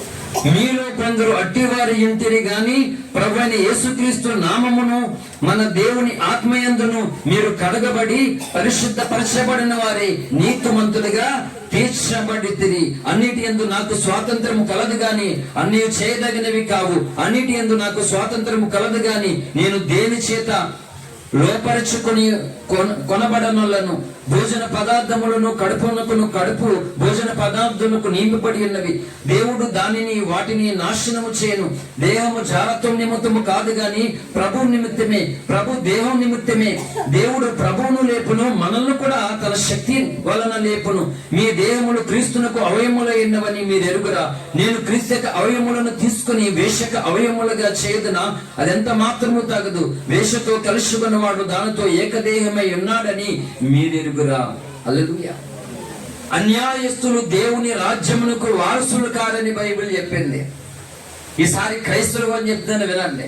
చాలా మంది 5వ సోదరులు ఉన్నారు. అంటే యేసు ప్రభుని దేవుడిగా నమ్ముకుంటూ బాప్తిజం తీసుకుంటే ఎన్ని ఎదవేశాలు వేసుకున్నా సరే పరలోకానికి వెళ్ళిపోతారు, అంతే కదా చెప్పింది బ్రదర్ అని కొంతమంది సోదరులు అంటున్నారు. అయితే అన్యాయము చేసేటువంటి పాస్టరైనా సరే, క్రైస్తవులైనా సరే వారు కూడా పరలోకానికి వెళ్ళరు. అంటే స్కూల్కి వెళ్ళిన ప్రతి ఒక్కడు కూడా ఫస్ట్ క్లాస్లో పాస్ అయినట్ట, కాలేజీకి వెళ్ళిన ప్రతి ఒక్కడు కూడా ఫస్ట్ ర్యాంకులు వచ్చేసినట్టేనా? వెళ్ళినంత మాత్రం అయిపోదు. ఎందుకు వెళ్తున్నామో దానికి కలిగినటువంటి వాడిగా ఉండాలి. అందుకని వెళ్ళి వచ్చేసినంత మాత్రం అయిపోతుందా? ఈరోజు క్రైస్తవుల పరిస్థితి కూడా అదే. అందుకని నేను మాట్లాడిన స్పృహతోనే మాట్లాడతాను. క్రైస్తవుడు కూడా చర్చికి వెళ్ళినంత మాత్రం పరలోకం గ్యారంటీనా? దేవుని ఆశయము, దేవుని ఉద్దేశము అణువణువున నింపబడుతూ ఉండాలన్నమాట. అణువణువున నింపబడుతూ ఉండాలి. ఈ రోజు క్రైస్తవులు ఉన్నటువంటి అనేక మంది ఏంటి ఉన్నతమైన ఉద్యోగాలు తీసుకుని వచ్చారు, ఉన్నతమైన జాబులు చేసుకుని వచ్చారు, లక్షలు సంపాదించుకునేటువంటి అవకాశాలు చేసుకున్నారు. ఎందుకు? దేవుని కొరకు. వీళ్ళు అంటారు నువ్వు అమ్ముడైపోయావు కదా, మతం మారిపోయావట, డబ్బుల కోసం అమ్ముడైపోయారట. బొడెంగడపల్లిలో 10 మంది వచ్చారు నన్ను కొట్టడానికి. 2007లో నా డిగ్రీ డిస్కంటిన్యూ అవుతే స్వార్థ చేస్తున్నటువంటి ఇండివిజువల్ గా చేస్తున్నప్పుడు 10 మంది వచ్చారు కొట్టడానికి. ఒరే పిచ్చోడు, ఆల్రెడీ చదువుపోయిన ఏడుపు ఎడుతున్నాను, నేను రోగంతోనే ఎలాగున్నాను, వైట్ పేపర్ తెచ్చుకో సంతకం పెడతాను, నా చావుకి నేనే కారణం, వీళ్ళెవరు కారణం కదంటాను, కాబట్టి నేను అలా సంతకం పెట్టి పేపర్ ఇస్తే నీ కేసు ఉండదరా, నీకు నచ్చినట్లుగా నన్ను చంపుకో, పిచ్చోడా ముందు నేను అడిగిందని సమాధానం చెప్పాను. ఆ గ్రామం పెద్దలు కూడా వచ్చినటువంటి వాళ్ళని తిట్టి పంపించారు. వాళ్ళు సిగ్గంతా పోగొట్టుకుని వెళ్ళారు. వాళ్ళు ఈ రోజు కూడా నేను కనబడుతున్నప్పుడు 10 మంది సిగ్గుపడతారు. ఒకడు అగ్గితో ఆడుకుంటాడు, ఒకడు పాముతో ఆడుకుంటాడు, ఒకడు కత్తితో ఆడుకుంటాడు. దేంతో ఆడుకుంటే అయిపోతాడు మాట కథ. హల్లెలూయా. సత్యము నిమిత్తము బ్రతుకుతున్నాం ఇక్కడ. అబద్ధము నిమిత్తము బ్రతికేవాడికి ఎంత ఉంటే సత్యము కొరకు బ్రతికేవాడికి ఇంకెంత గెట్స్ ఉండాలి ఏంటి? అన్యాయస్తులు దేవుని రాజ్యానికి వారసులు కారు. క్రైస్తవుడైనా సరే, పాస్టర్ అయినా సరే, ఎవరైనా సరే. ఎందుకంటే దేవుడు, బైబిల్లో ఉన్న దేవుడు నీతిని ప్రేమించి దుర్నీతిని ద్వేషిస్తూ ఉన్నాడట. ఈ రోజు క్రైస్తవులు నీతిని ప్రేమించవలసిన అవసరం లే, దుర్నీతిని ప్రేమిస్తున్నారు, అబద్ధాన్ని ప్రేమిస్తున్నారు, మోసాన్ని ప్రేమిస్తున్నారు, సత్యాన్ని, నీతిని, న్యాయాన్ని వదిలేస్తే నువ్వు క్రైస్తవుడైనంత మాత్రం పరలోకానికి గ్యారంటీ కాదు కాదు కాదు. అందుకనే నీ అవయవములు తీసి వేశ్య అవయవాలుగా అలా మారుస్తాడు దేవుడు. మార్చాడు. నీ దేహము దేవుని నిమిత్తం అని చెప్పింది, ఇంకొకరి నిమిత్తం కాదు. సంవత్సరం బలార్జుడే, సింహాన్ని చీల్చగలిగినటువంటి బలార్జుడే, కానీ వేశ్య చేతుల్లో బంధింపబడిపోయి దేవుని బలాన్ని పోగొట్టుకున్నాడు. అలాగే ఈ రోజు క్రైస్తవులు వేశ్యల వలన బలాన్ని, ధనాన్ని, ఆస్తిని, ఆరోగ్యాన్ని, అభిషేకాన్ని పోగొట్టుకోవడం లేదు, కానీ అబద్ధాన్ని నమ్మి పోగొట్టుకుంటున్నారు. అబద్ధాన్ని, నిజాన్ని నమ్మి పోగొట్టుకుంటున్నారు. అనేక మంది క్రైస్తవులు చేస్తున్నటువంటి పని ఇది. కనుక ఖచ్చితంగా 100% అన్యాయస్తులు దేవుని రాజ్యమునకు ఎట్టి పరిస్థితుల్లోనూ వారసులు కానేరరు. అందుకని బైబిల్లో మత్తయి సువార్త చెప్పినట్లుగా పిలవబడిన వారు అనేకులు, ఏర్పరచబడిన వారు కొద్దిమందే. ఏర్పాటు చేయబడిన వారు కొద్దిమందే ఉన్నారంట, పిలవబడిన వారు మాత్రం అనేకులు. ఆ మాట మీకు ఇంకా సింప్లిఫై చేస్తాను. ఇక్కడ సపోజ్ కొంతమంది మీరు వచ్చారు, అమ్మ అందరికీ భోజనాలు ఉన్నాయి కదా అంటే, ఇప్పుడు అటు సైడ్ కూర్చున్న వాళ్ళందరికీ భోజనం లేవు, ఇటు సైడ్ కూర్చున్న వాళ్ళకి భోజనాలు అంటావా? ఒకవేళ అన్నా అంటే అదేంటి అంటే మేము ఇటు సైడ్ ఏదో కూర్చోంటే అదేంటారా బాబు మాకు భోజనాలు లేవంటారు అంటే, అలాగే ఎవరైనా చేస్తారా? ఎవరు చేయరు. పెడితే అందరికీ పెడతారు, లేకపోతే లేదంతే.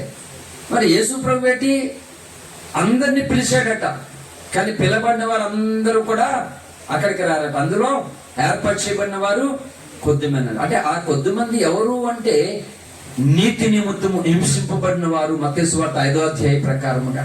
హల్లెలూయా. చూడండి, త్వరగా ముగిస్తాను. మత్తయి సువార్త 5వ అధ్యాయంలోనికి రండి.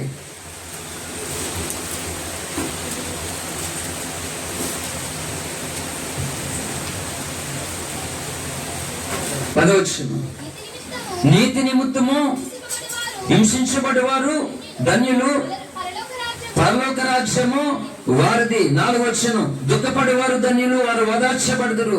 6వ నీతి కొరకు ఆకలి తప్పగలవారు ధన్యులు, వారు తృప్తిపరచబడదురు. 8వ హృదయ శుద్ధి గలవారు ధన్యులు, వారు దేవుణ్ణి చూచెదరు. హృదయ శుద్ధి ఉండాలట, నీతి కొరకు ఆకలి దప్పులు ఉండాలట, నీతి నిమిత్తం హింసించబడాలట. కొంతమంది అది ఏమీ వద్దు, అవతల వాళ్ళ మీద తప్పులు మోపుతారు, అవతల మీద బెడ్లు వేస్తారట. కనుక దేవుడు సహించాడండి. ఇక్కడ నువ్వు ఎలాగైనా బ్రతకచ్చు. అందరూ అంతటా మారు మనసు పొందాలని దేవుడు కోరుతున్నాడు. అపోస్తుల కార్యగ్రంథం 17వ అధ్యాయం 37వ ప్రకారం అందరూ మారు మనసు పొందాలి. ఎందుకు పొందాలంటే మరణం తర్వాత భయంకరమైన అగ్ని గంధకాలమైన లోకం ఉందని అష్టాదశ పురాణాలలో గరుడు పురాణమైనటువంటి ఒక పురాణమైనటువంటి ఆ గరుడు పురాణంలో యమలోకం అని రాయబడి ఉంది. ఖురాన్ షరీఫ్ లో దోషక్ అనే అగ్నిగంధకము గుండం నుండి రాయబడి ఉంది. పరిశుద్ధ గ్రంథం బైబిల్ నుండి కూడా అదే ప్రకటన గ్రంథం 22వ అధ్యాయంలోను కూడా 21 ప్రకారంగా అగ్నిగుండం అని కూడా రాయబడి ఉంది. ప్రకటన గ్రంథము 21:8 కూడా ఒకసారి చదువుదాం. 21:8 పిరికివారును అవిశ్వాసులను నరహంతకులను, వ్యభిచారులను, మాంత్రికులను, విగ్రహారాధకులను, అబద్ధికులందరినూ అగ్ని గంధకములతో మండుగుండంలో పాల్పొందుదురు. ఇది రెండవ మరణం. అగ్నిగుండములో పాలు పొందుతురు. ఇది రెండవ మరణం. ఒకే మరణం అనుకుంటున్నారు మానవులు. కాదు, ఒక పుట్టిక, 2 మరణాలు. ఒకసారి పుడితే 2 సార్లు చావాలి మానవుడు. కనుక అందుకే మానవుడు 2 సార్లు పుట్టాలి. అందుకే బ్రాహ్మణులకు వాళ్ళ పిల్లలకి 8వ రోజున ఉపనయనం చేస్తారు. అంటే 3వ నేత్రం తెరబడింది, వాడు బ్రాహ్మణుడు అని చేయబడతారు. ఒక జంజి వేసి ఉపనయనం చేస్తారన్నమాట. అంటే వాడు 2వసారి పుట్టినవాడు. అసలు బ్రాహ్మణుడు అనే పదానికి అర్థం ఏంటంటే ద్విజుడు అనగా 2వసారి పుట్టినవాడు అని అర్థం. కనుక మానవ లోకమంతా బ్రాహ్మణులు అవ్వాలి, 2వసారి పుట్టాలి, ద్విజులు అవ్వాలి. ఆ ప్రక్రియ ఎక్కడుంది అంటే బైబిల్ దగ్గర ఉంది ఆ ప్రక్రియ. అంటే ద్విజుడైన వాడే, ఆ ఉపనయనం చేయబడిన వాడే ఆ మంత్రోచ్చారణ చేసేటువంటి హక్కు కలిగినటువంటి వాడు అవుతాడని బ్రాహ్మణులు నమ్ముతున్నారు. వాడు భగవంతుని ఇతరులకు ఆ అర్చనలు, యాగాలు, హోమాలు చేయగలిగినటువంటి హక్కుదారుడు అవుతాడని అర్థం. కనుక ద్విజుడు అనగా 2వసారి పుట్టినవాడు. కనుక బైబిల్ ఏం చెప్తుందంటే తల్లి గర్భంలో పుట్టినటువంటి ప్రతి మానవుడు కూడా 2వ మారు భగవంతునిలో పుట్టాలి. అది ఎలా పుట్టాలంటే తన జన్మము చేతను, కర్మము చేతను మానవుడు పాపంలో ఉన్నాడని, ఆ పాపం నుండి విడుదల పొందడానికి భగవంతుడు కాచిన పరిశుద్ధ రక్తం, సర్వ పాప పరిహారకు రక్త ప్రాక్షణ ఆవశ్యకం. తద్ రక్తం పరమాత్మీయ పుణ్యధ్యాన బలియాగం. అంటే సర్వ మానవాళి పాప విమోచన కొరకు భగవంతుడు చెందించిన ఈ పరిశుద్ధ రక్తమును ఎవరైతే ఆశ్రయిస్తారో, ఆ ఆశ్రయించిన తత్వరాత మానవుడు దేవుని ఆజ్ఞ ప్రకారంగా ఆ ముంచెడ బాప్టిజమును తీసుకుని ఉంటాడో అప్పుడు అతడు 2వ మారు పుట్టినటువంటి లెక్క. ఇలా నేను చేయనంటే నో ప్రాబ్లం. ఇక్కడ ఎవరు కూడా బలవంతం చేయడం లేదు. ఖచ్చితంగా నువ్వు ఇందులో రావాల్సిందే, ఇందులో మొలగవలసిందే. నీకు నచ్చిన చదువు నువ్వు చదువుకో, నీకు నచ్చిన తిండి నువ్వు తిను. కానీ ఒకటే, ఏ బట్టలు కట్టుకుని ఏ బంగ్లాలో నువ్వు ఉన్నా సరే ఒకటే. కానీ నువ్వు మరణింపక మునుపు, నీ దీపము ఆరిపోక మునుపు సృష్టించినటువంటి దేవుణ్ణి 2వ నరకం అనేటువంటి ఆ అగ్నిగుండము నుండి తప్పించుకోవడం వరకు ఈ భూమి మీద తెలుసుకోకపోతే చాలా భయంకరమైనటువంటి శిక్షాస్థలంలోనికి అందరూ వెళ్ళిపోతారు. ఇది మొదటి సంగతి. 2వ సంగతి, దేవుణ్ణి నమ్ముకున్నప్పటికీ కూడా దేవుని నీతిని, దేవుని న్యాయాన్ని, దేవుని సత్యాన్ని నమ్మలేకుండా క్రైస్తవుడిగా ఎందుకు నువ్వు బ్రతకడం? ఎలాగో నువ్వు క్రైస్తవుడు అయినప్పుడు, ఎలాగో నువ్వు క్రైస్తవులు అయినప్పుడు ఇంకెందుకు అబద్ధాన్ని నువ్వు జీవిస్తావు? ఇంకెందుకు అపనమ్మకంతో నువ్వు బ్రతుకుతావు? సత్యాన్ని ఎందుకు అమ్మేసుకుంటావు? దొంగ పాస్టర్లు ఉన్నారని చాలా మంది అంటున్నారు. నేను ఒప్పుకుంటా, ఉన్నారు దొంగ పాస్టర్లు ఉన్నారు బోల్డ్ మంది. అందరికీ ఊడిపోతే అని చెప్పిందండి బైబిల్. పాస్టర్ లేదు, ఇంకొక లేదు. అందరూ కూడా ఆయన ముందు ఉండవలసిందే. 2వ రాకడలో తీర్పు అనేది జరుగుతుంది. కనుక దేవుడు ఏం చెప్తున్నాడంటే మూలవాక్య ప్రకారంగా, ఇదిగో నేను త్వరగా వచ్చుచూ ఉన్నాను. త్వరగా ఆయన వస్తూ ఉన్నాడట. వచ్చేటప్పుడు ఏం జరుగుతుంది ఈ భూమి మీద అంటే భయంకరమైనటువంటి అక్రమం, అన్యాయము రాజ్యం ఏలుతుంది ఈ భూమి మీద. అందుకని మానవుడు ఏం చేస్తాడు తెలుసా? నీతిగా బ్రతికే రోజులు లేవు ఈ భూమి మీద. కాబట్టి ఏం చేయాలి? ఇప్పుడు నువ్వు కూడా అక్రమంగా బ్రతకాలి. ఇప్పుడు జనాలు అది నేర్చుకున్నారు, ఈ ట్రెండ్ ఫాలో అవుతున్నారు. న్యాయానికి రోజులు లేవంట, మంచికి రోజులు లేవంట, సత్యానికి రోజులు లేవంట. కాబట్టి నువ్వేం చేయాలి? అక్రమంగా బ్రతికేవాడే బాగా బతుకుతున్నాడు, వాడే ఎవరి జోలికి వెళ్ళట్లేదు, కాబట్టి నేను కూడా అలా బ్రతకాలని చాలా మంది నీతిని, న్యాయాన్ని వదిలేసుకుని ఇంకొకటి కొరకు మాట, సమాజం కొరకు, ఇంకొక మనుషుల కొరకు, అంటే వాళ్ళ ముందు ఓడిపోయిన వారికి ఎందుకు ఉండాలి? నేను నాకేం తక్కువ, చదువు సంజలు చదువుకుండి అలా ఉండడానికి వీల్లేదు, కాబట్టి నేను కూడా చేతగానే ఉన్నాను, నేను సంపాదించలేను ఆ మాత్రం అని ఒక్కొక్కడు కూడా రకరకాలుగా మార్గాలను ఎంచుకుని విలువలను పోగొట్టుకుంటున్నారు, నీతిని పోగొట్టుకుంటున్నారు. దేవుడు ఏర్పాటు చేసుకున్నటువంటి ఆ గుంపు నుండి అనేకులు తొలగిపోతూ ఉన్నారు మాట, అనేకులు తప్పిపోతూ ఉన్నారు. ఎందుకు? న్యాయానికి రోజులు లేవు, మంచికి రోజులు లేవని అబద్ధాన్ని ప్రేమిస్తూ ఉన్నారు, అబద్ధాన్ని అనుసరిస్తూ ఉన్నారు. అలా బ్రతికడమే రోజులని చాలా మంది అనుకుంటున్నారు. కాబట్టి భూమి మీద మానవుడు ఏం చేయాలంటే ఈ మానవుడికి భూమి మీద ఒకటే ఉంది, జీవితం. ఈ జీవితము కులానికి, మతానికి అతీతముగా మనం మనుషులని మంచిని ఆలోచిస్తూ సత్యాన్ని కలిగి జీవిత విలువలను కలిగి బ్రతకాలని భక్తులు కోరుకుంటున్నారు. హల్లెలూయా. ఏది సత్యం, ఏది నిత్యం, ఏది శూన్యం, ఏది మాన్యం, సరి చూసుకో ఇప్పుడే,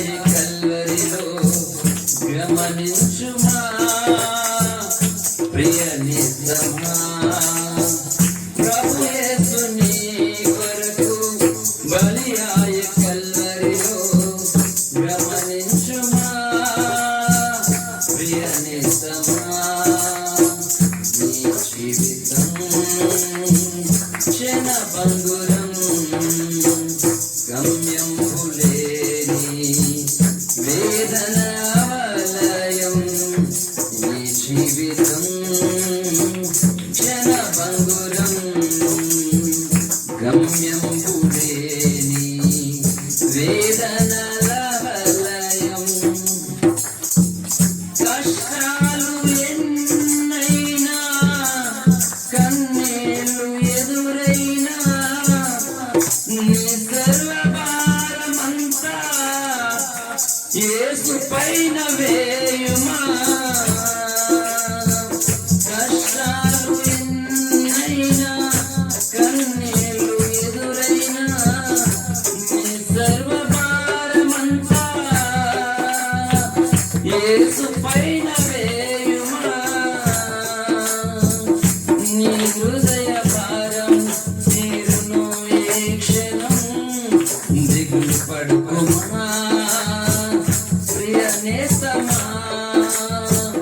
నీ హృదయ భారం తీరును ఈ క్షణం దిగులు పడుకుమా ప్రియ నేస్తమా నీ జీవితం క్షణ బంధురం గమ్యంబులేని వేదన వలయం నీ పాప హృదయం తెరుగుము ఈ క్షణం నీ పాప హృదయం తెరుగుము ఈ క్షణం దేవుని ప్రేమను రుచి చూడు ఈ క్షణం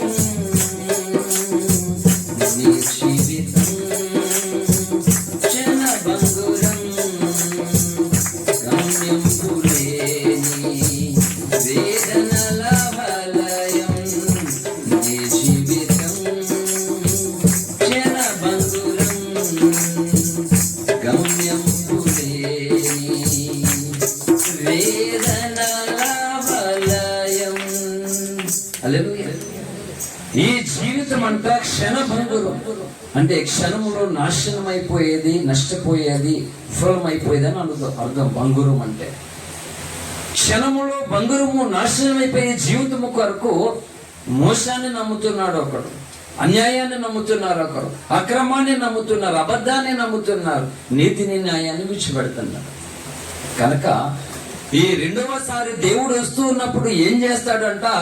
ఆ మూలవాక్యం చెప్పింది, ప్రతి వానికి వాని క్రియ చొప్పున ప్రతిఫలం ఇస్తాడట దేవుడు. అది అంటే అన్ని జనులు బాధపడొద్దు. మరి మాకు తెలుసు చాలా మంది పాస్టర్లు మోసం చేస్తున్నారు కదా అని కొంతమంది అన్ని జనులు అంటున్నారు. మాకు తెలుసు ఎప్పటి నుంచో వీళ్ళు చర్చికి వెళ్తున్నారు కానీ అక్రమంగా అన్యాయంగానే బతుకుతున్నారని కొంతమంది అంటున్నారు. Don't worry my dear brothers and sister, వాళ్ళు తోళ్ళు కూడా త్వరలోనే ఊడిపోతాయి, మీరు బాధపడక్కర్లేదు.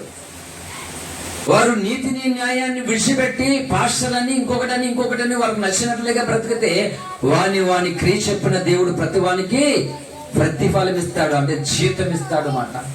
డ్యూటీ చేస్తున్నాం, ఏమిస్తారు అవుతారా? నెలంతా డ్యూటీ చేస్తే ఏమొస్తుందండి చెప్పండి? ఒక కంటిన్నర వంకాయలు ఇస్తారా నెలంతా డ్యూటీ చేసిన తర్వాత? ఇవ్వరు కదా. అంటే దేని కొరకు డ్యూటీ చేస్తున్నావు అదే ఇస్తారు. అలాగే ఈ భూమి మీద భగవంతుడు మానవుణ్ణి ఏర్పాటు చేసుకున్నాడు, కొంత ఆయుష్ని ఇచ్చాడు.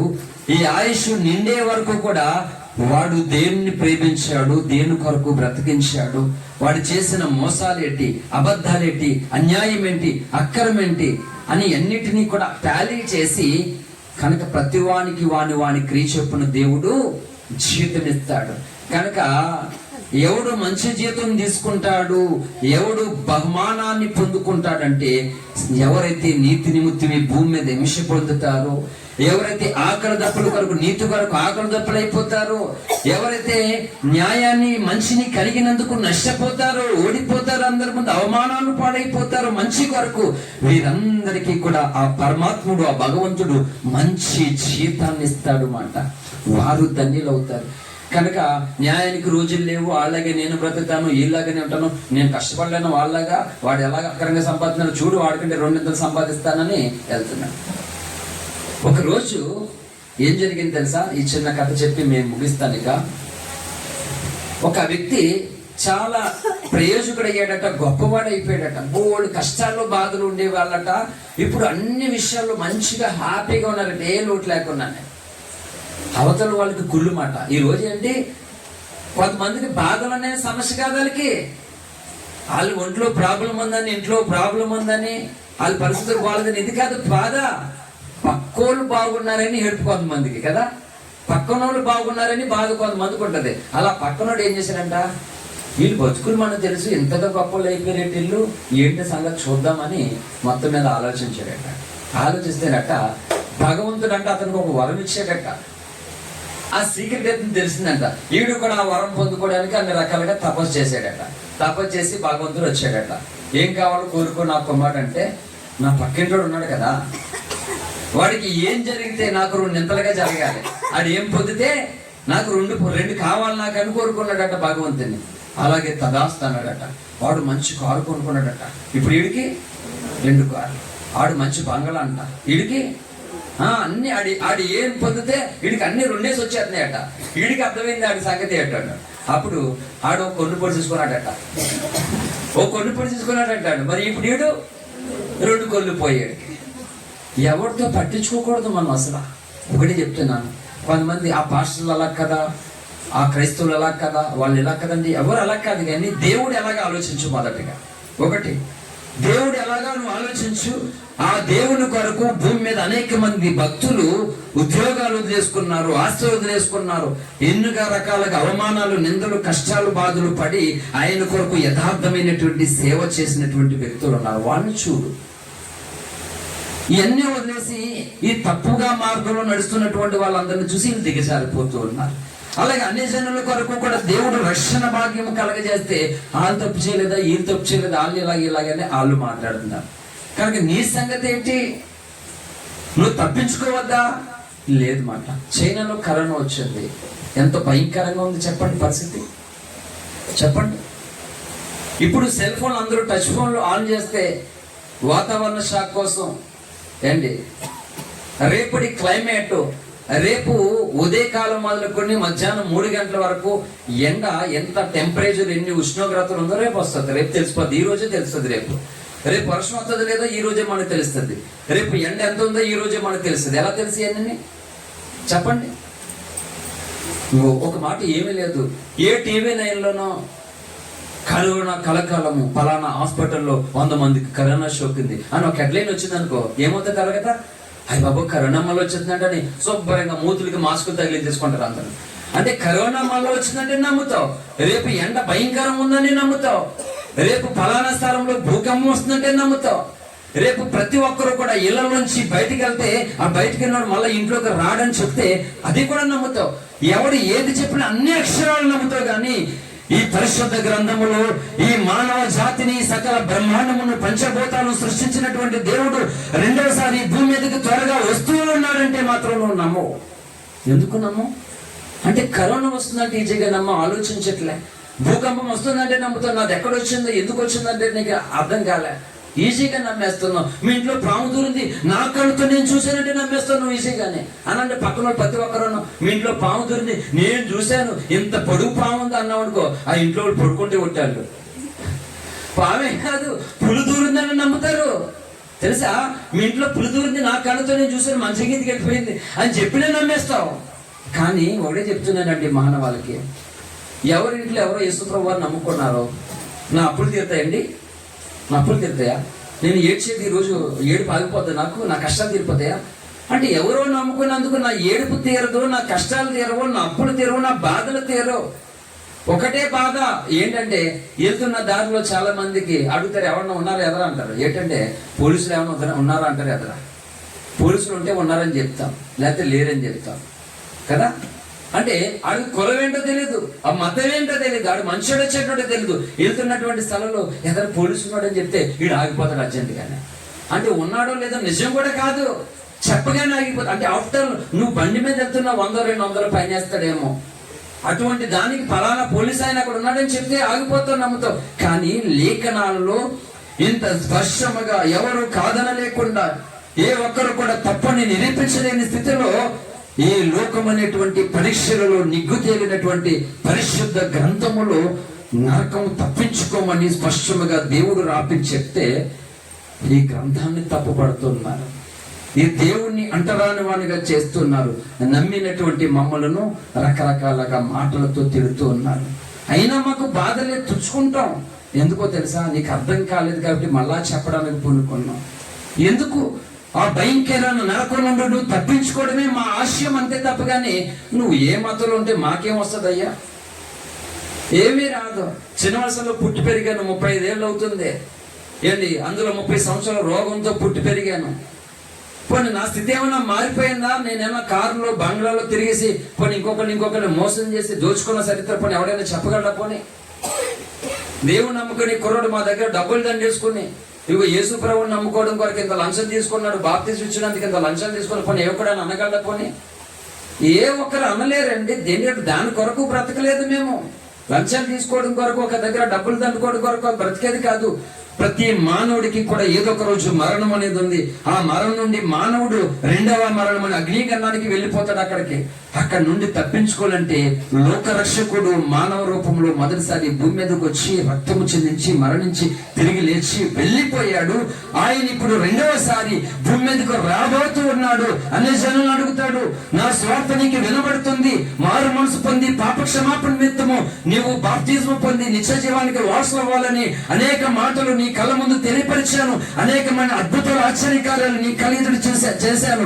ఇవి నమ్మి కూడా నన్ను దేవునిగా నువ్వు ఎందుకు తెలుసుకోలేదు, నీవు నరకం నుండి ఎందుకు తప్పించుకోలేదని దేవుడు లెక్క అడుగుతాడు రేపొద్దుట. వారు చెప్పలేరు, అప్పుడు ఏం చేయలేరు. కనుక ఆ అగ్నిగంధం నుండి నన్ను తప్పించంటే దేవుడు ఏం చేయగలడు? ఏమీ చేయలేడు. అదే సమయం ముందు క్రైస్తవ సమాజాన్ని కూడా నమ్మి బాప్తిజం పొందే రక్షింపబద్దామని దేవుడు నీకు చెప్పినప్పుడు నువ్వు బాప్తిజం పొందిన తర్వాత మళ్ళా నువ్వు ఏ రీతి జీవిస్తూ ఉన్నావు, దేని కొరకు నువ్వు బ్రతుకుతున్నావు, ఎవరిని నమ్మిస్తావు? కొంతమంది ఎవరినో నమ్మించడానికి బ్రతికిస్తున్నారు. ఎందుకు? ఎవరినో నమ్మిస్తున్నావు? ఆయన నమ్మించగలవా? ఆయన నమ్మించలేవు. నీ జీతం ఆయన దగ్గర ఉంది కనుక నువ్వు దేని కొరకైతే బ్రతుకుతున్నావు అదే జీతం ఆయన దగ్గర నువ్వు పొందుతావు. కనుక తట్టుకోగలవా అప్పుడు భయంకరంగానే? కానీ కొంతమంది అంటారు, అంటే యేసుప్రభువుని నమ్మకపోతే నరకానికి వెళ్ళిపోతావా అంటారు. ఈ మాట్లాడతారు. మరి అగ్నిగుండం ఎవరికి వస్తుంది? ఈ ఎండలు అందరికీ కదా వస్తున్నాయి. ఈ ఎండాకాలం అందరికీ వస్తుంది. అలా అగ్ని అనే లోకం ముందు తప్పించడానికి వచ్చాడు దేవుడు. తప్పిస్తాడు ఖచ్చితంగా, 100% చెప్తున్నాను వాస్తవం. సృష్టికర్త అయినటువంటి యేసుక్రీస్తు అనేటువంటి రక్షకుడు ఖచ్చితంగా మానవుణ్ణి నరకం నుండి తప్పించడానికి భూమి మీదకి వచ్చాడు. ఒకవేళ ఇంకొకరు ఎవరైనా సరే ఖచ్చితంగా నేను నిన్ను నరకం నుండి తప్పించి నిత్య జీవాన్ని ఇస్తానంటే పోనీ చెప్పండి, అదైనా సరే పోనీ అదైనా చెప్పండి. పోనీ అది నువ్వు చెప్పవు, ఇది చెప్తానేమో ఇది కుల తక్కువ, ఇది మతం తక్కువ అని మాట్లాడితే ఎలా మరి?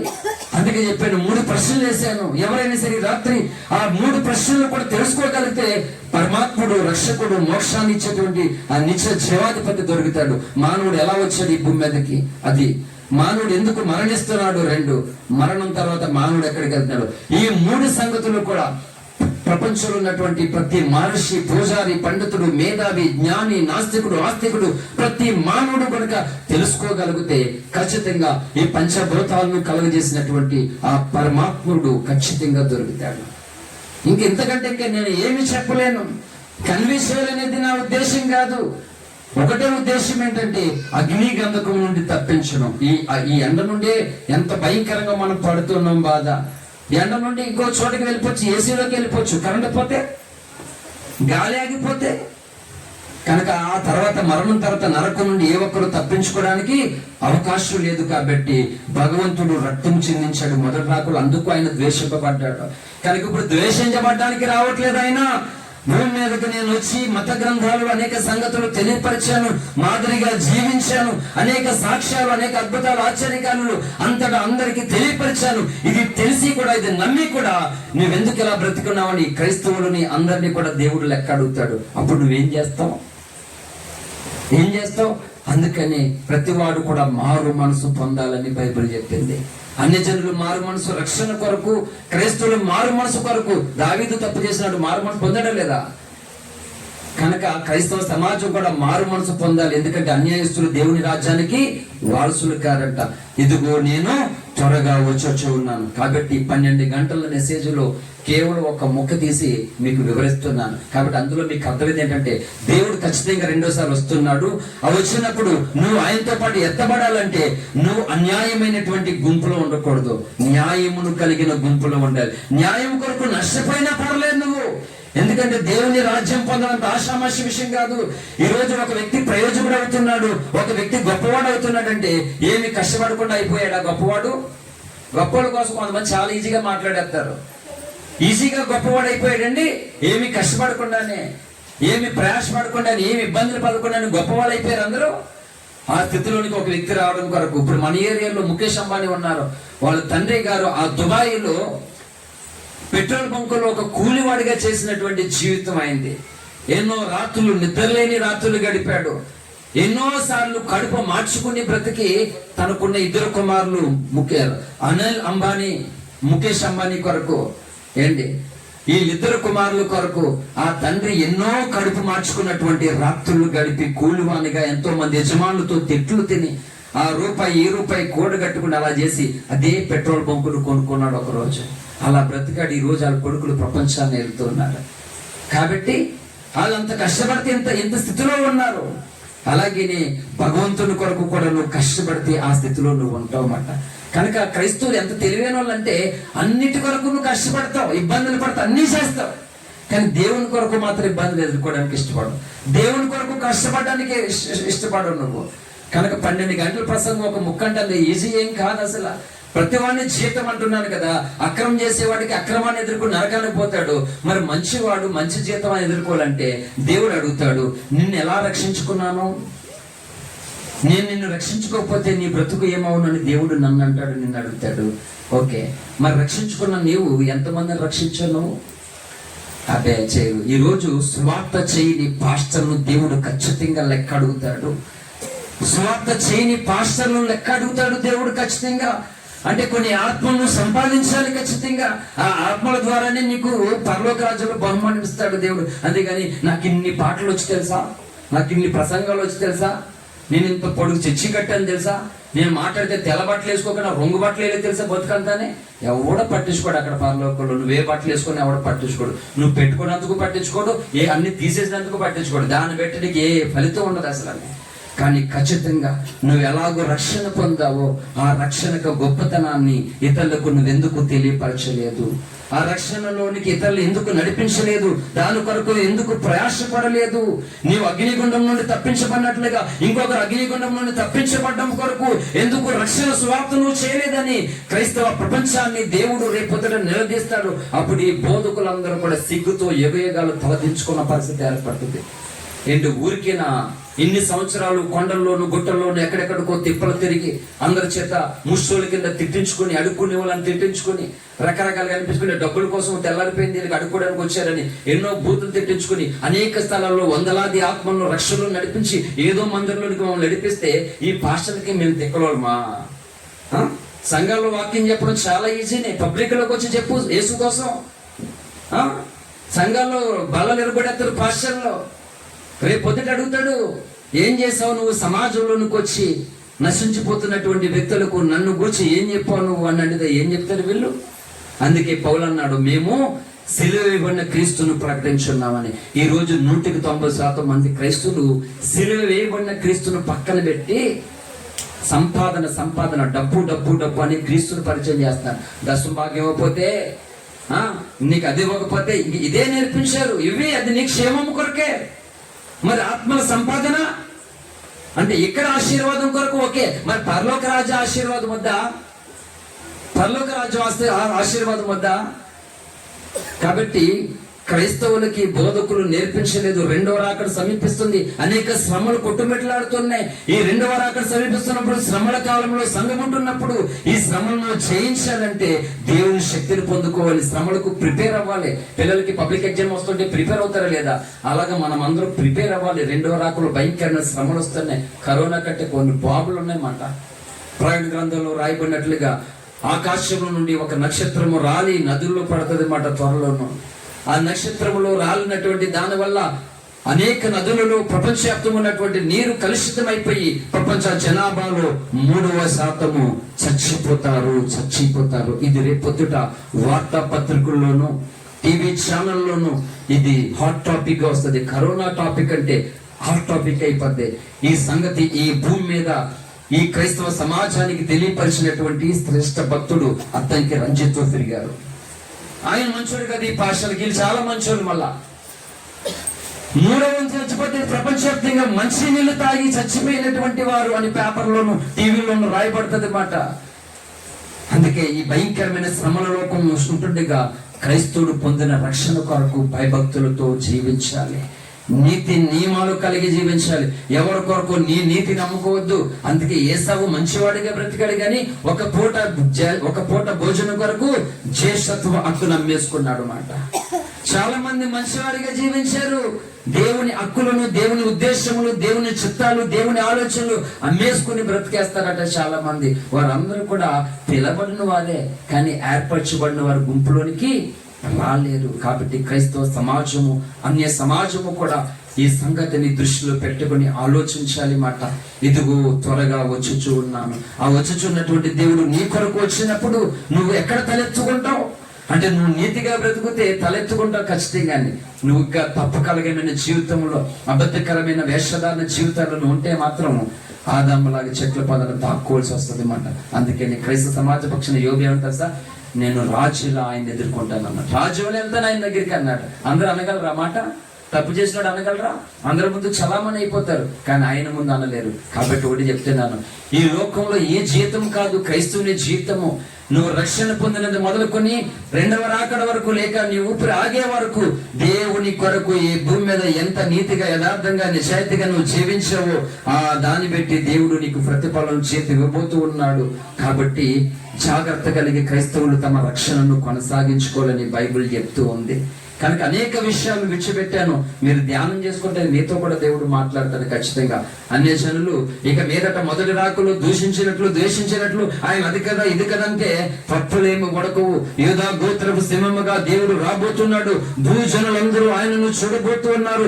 అప్పుడు గుండెలు బాదుకుని ఏడుస్తారు. ప్రతి వాని మోకాళ్ళు వంగుతుంది, ప్రతి వాని నోరు ఆయనను స్తుతిస్తుంది. అందుకని నేడు అనగానే మిక్కిలి అనుకూల సమయంలోనే రక్షణ పొందని ప్రజలు రక్షణ పొంది దేవుని కుటుంబంలో చేర్చబడాలి. ఇది వరకు దేవుని కుటుంబంలో ఉన్నటువంటి భక్త జనాంగము దేవుని కొరకు నేను నమ్మకమైన పనివానుగా నేను బ్రతుకుతాను, నీతి న్యాయము కలిగి యథార్థమైన వ్యక్తిగా నేను జీవిస్తాను ప్రభు అని దేవుని సన్నిధిలో ఒక తీర్మానం సమర్పణ చేసుకుందాం. ఈ మాటలు దేవుడు దీవించి ఆస్వాదించును గాక.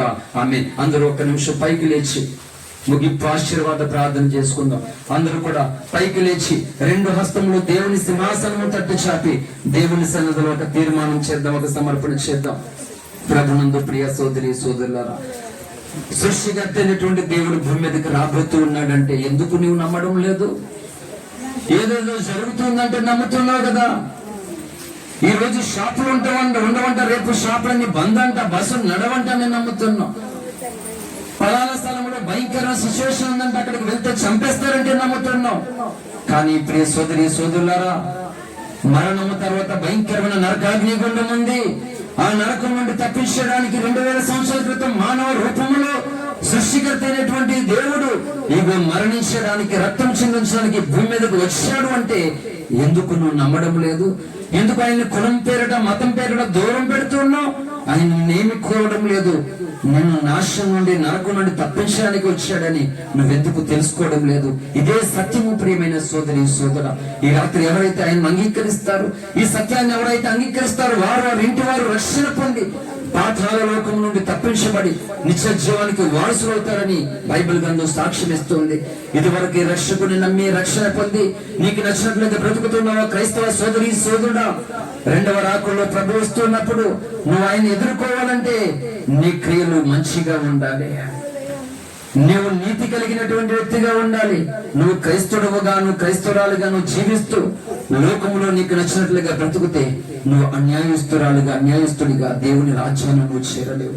నువ్వు క్రైస్తవుడైనంత మాత్రాన, నువ్వు పాస్టర్ అయినంత మాత్రాన, నువ్వు దేవునికి ఏదో ఇస్తున్నంత మాత్రాన దేవుని రాజ్యానికి వారసుడు కాలేవు నువ్వు.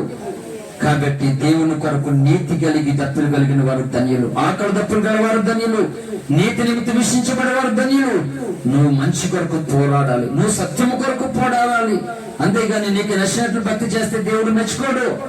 ఆత్మల సంపాదన ఏదని అడుగుతాడు దేవుడు.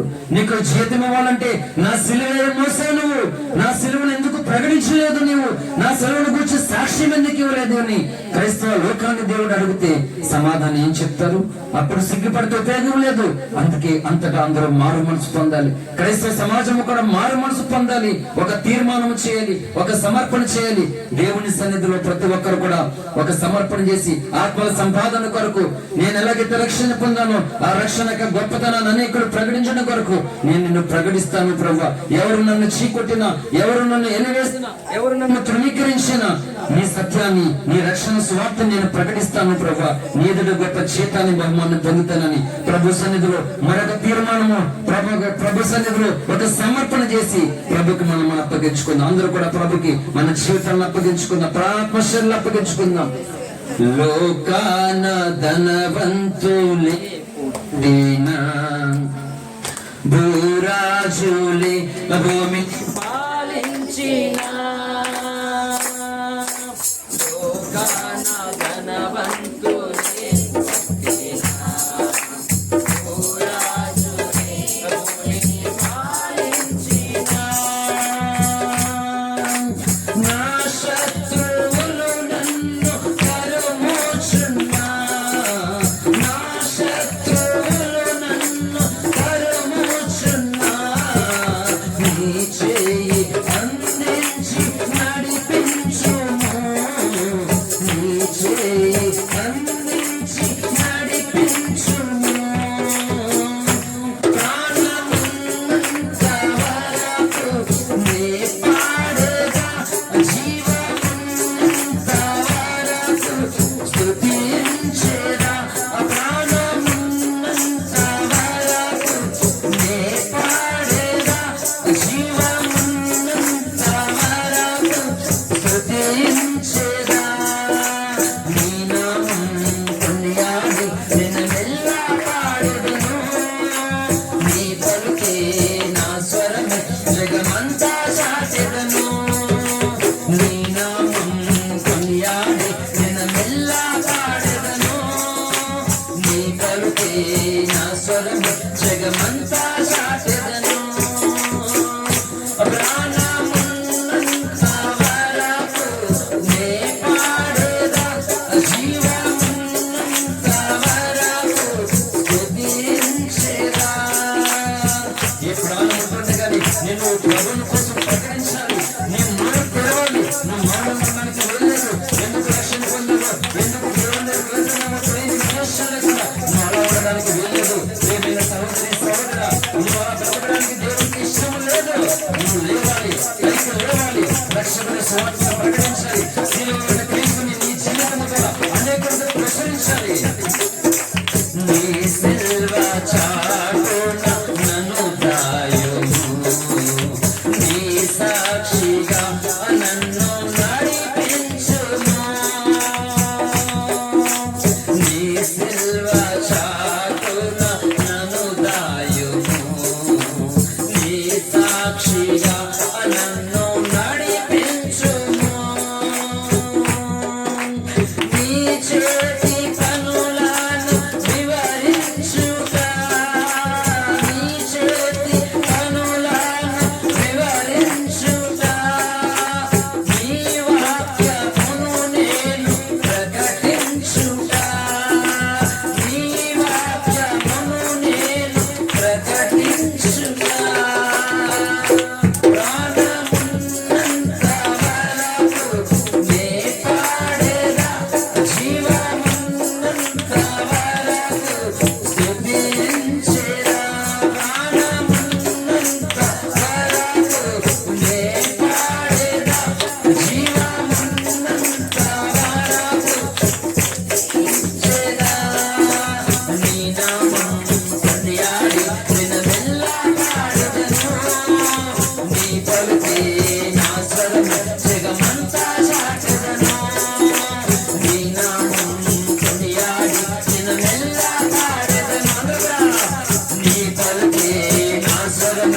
జగమంతా చాచెదను నీ నామం కొనియాడి జనమెల్లా పాడెదను నీ పలుకే నా స్వరమై జగమంతా చాచెదను నీ నామం కొనియాడి జనమెల్లా పాడెదను నీ పలుకే నా స్వరమై జగమంతా చాచెదను నీ నామం కొనియాడి జనమెల్లా పాడెదను నీ పలుకే నా స్వరమై జగమంతా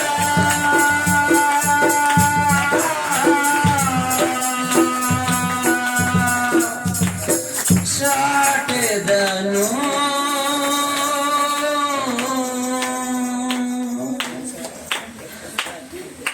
ప్రాణమున్నంత వరకు నీ పాడేదా